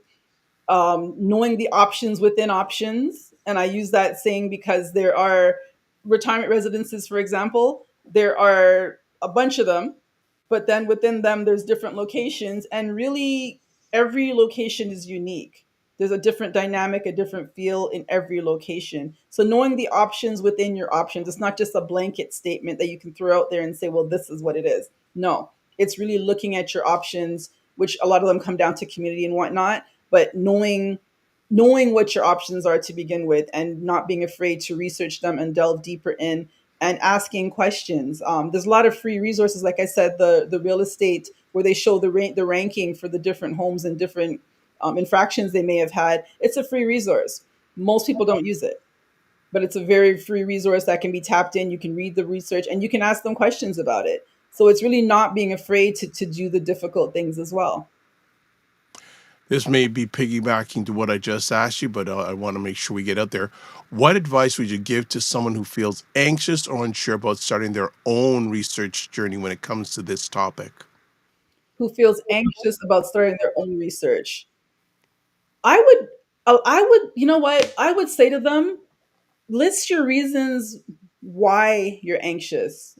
What is making you anxious about starting the research? And then once you know why you're anxious, what are your desired outcomes? And do your outcomes outweigh your reasons why you're nervous? Or the benefits outweigh the self limiting beliefs that you may have as to why you don't want to start? Look at what your results are and see how how those can be dispelled with it. So it's really knowing your why. Everybody has myths and beliefs for whatever reason. They could have heard it, they could have heard their parents say it, and that's what they go back to. It could come from many things, friends who don't have the same resources as you. You got to look at why you feel these ways. And once you know the why, then you can tackle the what you can do about it. There we go. Anything else you want to share? That we covered a myriad of things today. Yeah, I hope people are really enjoying these conversations. Like a lot, like when I go into a home to speak with someone, I do have questions that I go through, but there's not a checklist. I'm really having a conversation, and while I'm having the conversation, a plan is formulating. So it really is holistic. It's something really just based on caring, on listening, on really wanting to see the best outcome for the individual. And I think that it's not about aging is not about disengaging from your community life. It's actually about tapping into it, looking for mentors, looking for leaders, staying active in church, whatever your thing is, cultural associations. It's really staying connecting and having those bonds and not disengaging yourself, knowing that it's not only you who is going through this. This is why we're having these topics openly. This is why I saw the need to have the specific niche area based on my past experiences for seniors, more so for our community, because it's something that's going to happen. Once you're alive, you're going to get old, right? Otherwise, you're dying young, God forbid. But once you're alive, you're going to get old. It's time we start planning for what that looks like.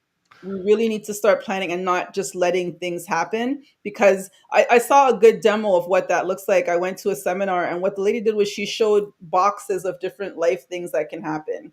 So, kids, marriage, death. And she starts off with two spouses beside each other. One passes away, and the weight you're holding now, she has different blocks she's giving, becomes heavier and heavier on the next person. Little things like spouse passes away.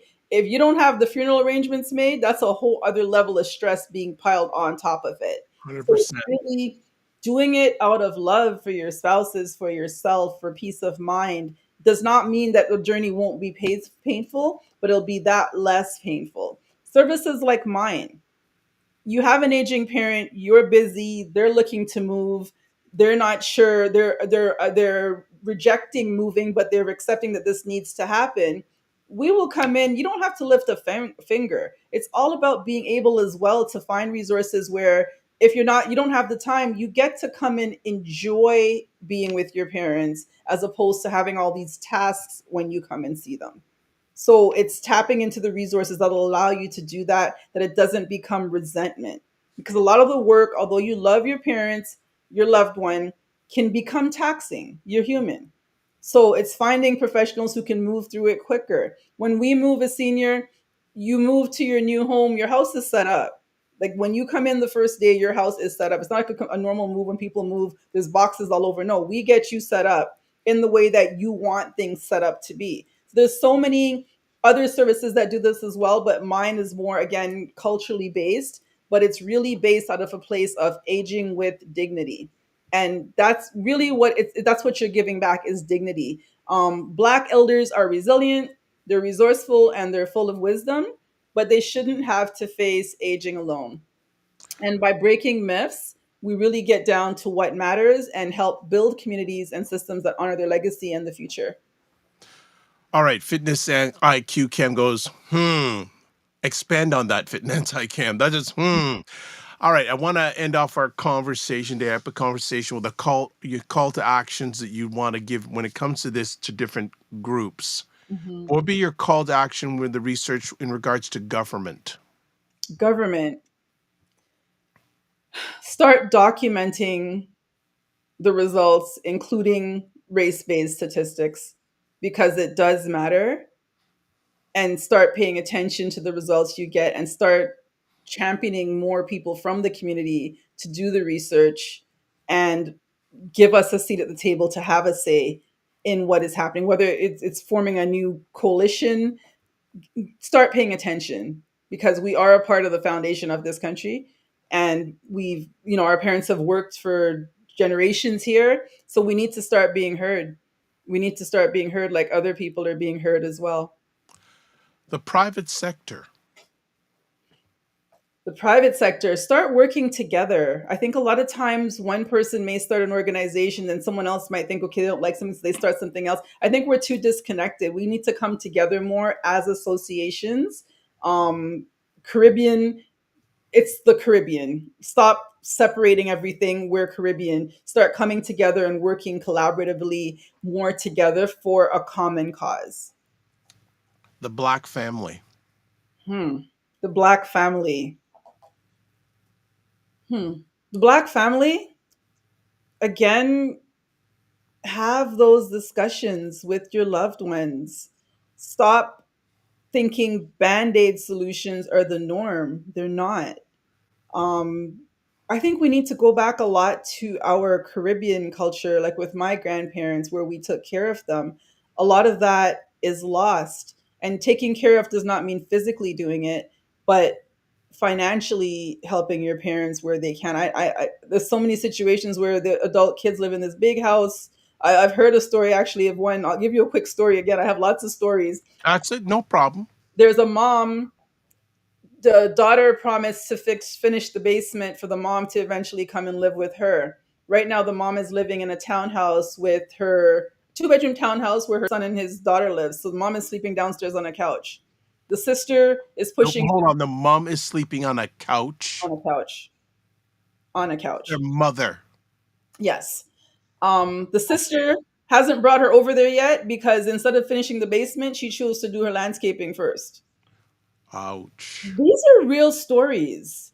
Like, people, we got to do better. We really, really, really, really got to do better. Like, what are our priorities? These are our parents.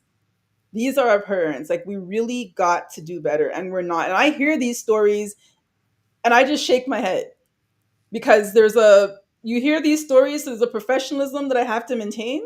Yeah. But my inside voice is really like, Yeah. know, and these are real stories. Like, stories of parents who've worked their life off Yep. for their And child. also work their life off for their kids. For their kids. That's what I'm saying, to get the best. And now the kids have them, the parents have money sometimes for better care, but the kids are chinting because they want the inheritance. Like, I'm going to be real. That's not your money. Whatever's left after they take care of themselves, good. But stop it. There's a lot of foolishness. You're getting me real here now, happening in our community. Wow. A lot, And if you're someone who's listening that's part of that, no, we have to do better. We need to honor our ancestors. We really, really do. Because some Fitness. people are living in like I told you about the one woman, I don't know if I've told you. Go ahead. She lives in a home with her daughter, and her son is there as well. The daughter won't put a stair lift in because aesthetically it doesn't look good. Oh, it doesn't look good. It doesn't look good. So to get up and down the stairs, her son is carrying her up and down on his back. No. You're joking. I I swear as I'm sitting here today. That to me is messed up. It's more than messed up. It is more than messed up. And these are the hidden you never like my biggest thing is whenever I drive by homes in the city, I look at the homes and I'm like, you never know what's going on behind them doors until you get Of in there. course not. And some of them things that you see, like why, how, who, you know? Right. Fitnets IQ Camp says, I like what I'm hearing. She also says, you know my situation. Yes, I know your situation. I would make a suggestion. You may just want to have a conversation with Desiree. Yeah. I think that's my suggestion. And just on the story you just shared, Desiree, to go, well, that's wild. And also, Dr. Tachi says, that's terrible. It is. It is. But these are people that are out there, and the thing is, the mom is living with the daughter in the house, and I'm sure her pension check is going towards their mortgage. Oh my gosh. Oh, why can't we put a stair lift? There's elevators, there's all kinds of things you can put in the home, but there's got to be. The son has to carry. You're joking. Can you imagine how frightening that is for this older lady? Right? And her daughter is a PSW. I will say that too. So this is somebody What? who should know better. Come on. Know You had better. to add that part on? Yes. Yes. Yes. So we do need to, you asked me what is my call to action as the community. We need to come back to our roots back in the Caribbean where we really took care of our parents. We took care of our family members. We need Fitness IQ goes, stop. Stop. That story is crazy. Yeah. And those stories shouldn't exist, but they do. Now, and can you imagine the impact that's having on the mother? Being Mentally. treated like that? Yeah. Exactly. That can potentially shorten her life. It's just the stress and the trauma. Yeah. You know what I've learned though in this that's the saddest part? And this one, I'll tell you another story. We got to wrap up soon, but this one really hits me dearly. This is an older lady who I grew up with like an aunt. Didn't really grow up like in my older years, but it's a good friend of my aunt. So she asked me to check in on her. The lady lives in Caledon, one of those old his history homes, farm type homes, tall stairs. She's partially blind and has 3 cats in the house that she can't take care of. So going into the house, you have to wear a mask because that is how badly cats with the pneumonia in their urine, the Yep. feces, all over the house, stinks. The daughter comes and drops off food to her, leaves her there. They're complaining it's the mom. That's the way she's living. She has another house she couldn't get the government services easily because of where she is. It's more rural. So she has another house in Streetsville that I finally got the daughter to move her to. But this girl really has no interest in caring for her mother. She was living in this situation. The best I could do was force her to get the mother moved into a home with one level. The cats came as well. Couldn't get her to get rid of the cats. And it's very hard to get rid of cats when you want to get rid of cats, by the way, people. If you have somebody with cats, good luck trying to get rid of the cats.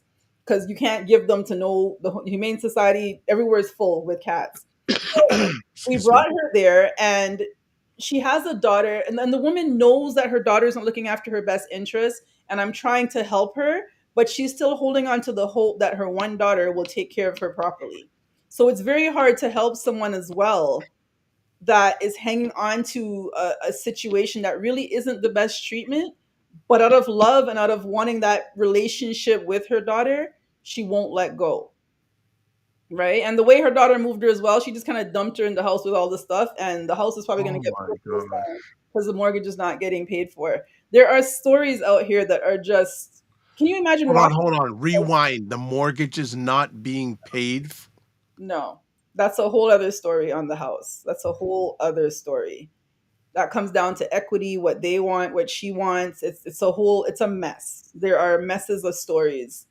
Um, There are stories of seniors that I was saying who work all their lives for their kids, and now they're even in care, but the kids are skinching on top up care, which the parent could benefit off because they're looking at what they're getting from it. So there's a lot of selfishness out here. There's a lot of selfishness. a lot of entitlement that's happening. And the So thing is, this is the thing. She's been to the hospital. The one I told you about in the house in Caledon, she's been to the hospital. The paramedics have been there. But what I've learned is that every organization has their own mandate. And if what they're witnessing doesn't fit into their mandate, there's no real call to action to hand it over to someone else. So they'll turn an eye. They'll do what they're there to do and turn an eye to everything else. Because how could an ambulance pick her up in this home with the feces and whatnot and bring her and let her come back?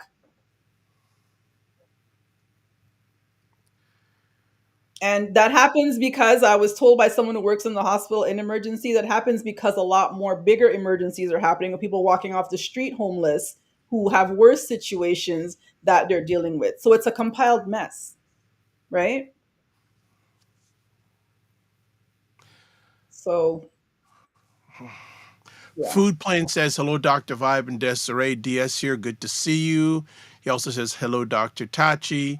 Fitness IQ Cam, based on your last few stories, goes, yikes. Yeah. And Dr. Tachi says, hello to the Food Plane. Happy Monday. These last few moments have just made me say, like, the more I know, the less I understand. Yeah. Yeah. This is why one of the things I want to chat about as often as I can is the state of the Black family. Yeah. Yeah. Because from my lens, what you've shared with me is just shared the challenges that we have in many Black families. Yes. Yes. Right? If the families were solid, you wouldn't be chatting about this as much as you were. No. No. And that is why for me, my work, I feel it's bigger. It's really not. I mean, real estate is a vehicle. I'm a licensed realtor. That's fine. But there's so much more before that. My work is more of a vehicle of giving people advice. Like so much things I do, I don't charge for. People are like, how do you get paid? Don't worry about it. I'm just here to help people out of their situations and help them navigate the system and connect them with the resources, because the system is so disconnected that there's no one thing. So I see myself as being a person that has all these connections, has the information. Let me share the resources, because this is life. Like, and one day I'm going to get old, and I would hope that my child, and that myself will have a plan to have the resources in place, because it's lonely. Canada's a lonely place. It's not like the Caribbean where you go hungry, you can go plant some tomatoes or some potatoes and mine some chicken and do your thing. This is Canada. There's winter. It's lonely.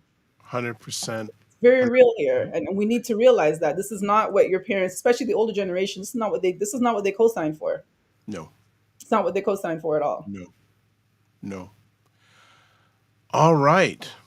Anything else you want to close with? You're on fire today, as always. Yeah. Anything you want to close with? Yeah. Honestly, if you know someone asked me this the other day, Desiree, what is your ask? And my ask is that if you know someone, some friends, anybody, we're talking we're targeting the Black community right now, but I'm going to come on a people level. If you know someone who has a family member, they're confused, they're not sure what to do, you have a neighbor who it looks questionable, like honestly, give me a call. Let me try to help you. Let me try and direct you in the right direction. I will always do my best to try to help you. There are circumstances that are not always achievable, but we'll try to achieve the best possible circumstance. But don't just sit there and be alone and do nothing. Doing nothing does not solve the problem. Ignoring it does not solve the problem. And our parents have worked, as I say, all their lives for their pension, whatever they have. They bought their houses for 100,000 way back when. That is their money.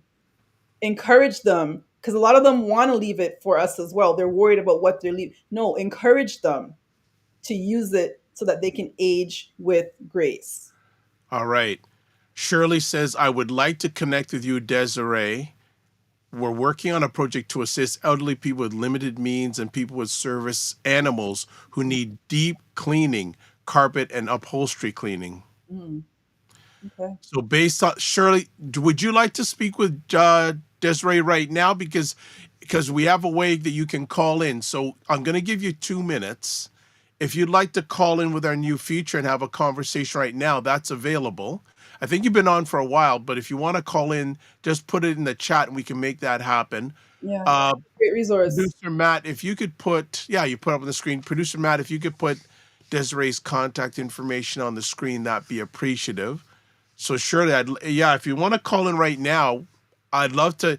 I like real time because after this conversation happens, life happens, and I want to. One of the reasons why I've added this new feature is people can speak to our friends in real time, get some clarity, get some action plans. So I'm going to give you another moment or so if you want to contact and come in live, and we can have a conversation in real time. As a backup, I put Desiree's contact information on the screen. There's the website, there's Instagram, there's Facebook, there is email, and it's also, I believe, in the comment section on all the platforms that this is being broadcast on. Most of them on Facebook, on the LinkedIn, on the YouTube. It's on that platform. So I'll just give you another moment if you want to. Sure, I call. All right. So let's do it. Because Desiree says she got the morning. I got the morning to make this happen. I want it. So Desiree, the instructions are on the screen. So whether you're on your phone, a laptop, desktop, tablet, etc., you can go to a browser and put in callme.ro.com, and then you'll be taken to a screen to put in the code FSPL8L, capital letters for all the letters, and then put in your name, and it'll ask you to join the call. We can bring you in live. Here we go. Food Plane says, how we treat the elderly reflects the values of a society. Communities that care for their older members tend to be more compassionate, cohesive, and resilient. It's a good take. That's a good take. I agree. Absolutely. I remember a long time ago someone saying the way a society is judged is how it treats the least who have access. Yep. Food Plane comes in again, says older adults have spent a lifetime contributing to society, raising families and building communities. Caring for them is a way of honoring their experience and maintaining their high dignity. Their dignity. Yep. Coming in good. Shirley, where are you at in regards to using the feature? Because I don't want to keep going too long. And it's funny, more people are coming in as we're ending, which is a good thing. It is. I just want to see, Shirley, where are you at? So give me a message on where you at, because we'd love to have you speak with Desiree live. We'd love to hear from you. Yeah. Also, 2-1-day food plan, we got to get you calling in too. You got the questions happening all the time, but we'd love to hear your voice if you're up to it. There's no pressure on anybody, but I know some people like to call in. Earlier on in our conversation today, Frequency for Event Promotions called in. As I mentioned on Black Canada Talking yesterday, Dr. Tachi called in. And she was on for about an hour. Her and Cesar were really getting into some really good stuff for about an hour. And we had that. So Shirley, I'm going to give you privacy is huge. I think privacy, is huge when dealing with our older adults in the community. Privacy. So know that, like, when I can speak for myself, when you speak to someone like me, you have complete privacy. One thing you won't see me is on social media, like showcasing a whole house full of stuff. Oh, now it's declared. I don't do that. I respect people's privacy because privacy is a huge part of having someone's trust in this delicate moment, right? They don't want their stuff all over the place. They want to know that it's a trusted resource and it's not going to be. I've had families where I've been in homes where they've begged me, Desiree, please don't pull. I won't do that. It's having that trust to know that the conversations are private. Even if you have a group of friends, say 2-3 people, and you guys are all having this conversation, invite me in. I can either come and see you, or we can have a Zoom call and we can just field questions and have discussions, and discussions spur more discussions. And I don't claim to know everything. Each day I'm growing as well. But what I don't know, I'm pretty sure I'm one phone call away from finding out. That's the key thing. And That's the key thing. Yeah. Also want to add on here, Food Plane says elderly people hold wisdom, experience, and cultural knowledge. Supporting them allows us to learn from their perspectives, preserving traditions and life lessons for future generations. Also adds, neglecting the elderly can lead to social isolation, increased healthcare costs, and emotional pain for both the elderly and their families. Yep. Also, ultimately, taking care of them is a reflection of empathy, humanity, and the kind of society we want to live in. Yes. Strong takes, my man. Also, All right. it starts with listening. Remember, I said it all starts with listening, getting that clarity, and it begins with listening, not making assumptions. Listening. Yeah, non-judgmental listening and listening with the head and the heart. Yes. Very key. Shirley, I'm giving you one more minute. And if we don't hear from you in a minute calling in, Yeah. we are going to let you go. But you do have Desiree's contact information as we start winding it down. We've given Desiree's contact information. Why don't we do mine? All right, let's do some things here. So please subscribe to the Dr. Vibe Show on YouTube and hit the notification button. Want to get to 1,890 subscribers? Can we do it? Or 1,880? I think it's 80 subscribers. Can we do it by Friday? Yes, yes, yes. Also, like the Dr. Vibe Show on Facebook, LinkedIn, Instagram, TikTok, and Blue Sky and Substack. If you want to join our Discord group, please email me at dr.vibe at the drvibeshow.com or click on the link that's there to advertise your business product or service on our platform or any of the platforms I'm a part of. Email me dr.vibe at the drvibeshow.com. Let's see. If you want to get a hold of Ryan, RyanOneilKnight.com, and that's Knight with a K-N, not an N. And also LinkedIn, Ryan Oneil Knight, Instagram at Ryan.Knight99, email workwithme at RyanOneilKnight.com, myself, website, the drvibeshow.com, YouTube, Facebook, TikTok, and LinkedIn, The Dr. Vibe Show, Instagram at The Dr. Vibe Show, X Dr. Vibe Show, email, given that many times. If you want to catch me on Substack, which we're continuously now broadcasting live, drvibe.substack.com/subscribe, and on Blue Sky, drvibe.bsky.social, and you can watch replays of this epic conversation on the Dr. Vibe Show on YouTube, Facebook, LinkedIn, and also the Afro Caribbean Business Network YouTube, and Ryan Oneil Knight YouTube. All right, so I guess we're not getting our friend to call in. We were hoping you would do it, Shirley, but Shirley, I'm speaking that you will follow up with Desiree. So as we finish up here, thanks to everyone who watched live on the replay. It's appreciated, not taken for granted. As always, live your life as a dream. If you can dream it, you can make it. Sometimes you have to get smaller to get stronger. Block assumptions, aim bigger, aim better, aim higher, aim wider. Love, faith, and respect. Don't just manage your time, manage your energy. Remember to give yourself grace. And if you're not making money, make history. Good history, by the way. And try to do both and make it better. Big thanks, as always, to producer Matt. God bless. Peace well. Keep the faith while good. We'll see you on Friday. Probably have another Freestyle Friday, but who knows what's up. Take care of yourself. Peace.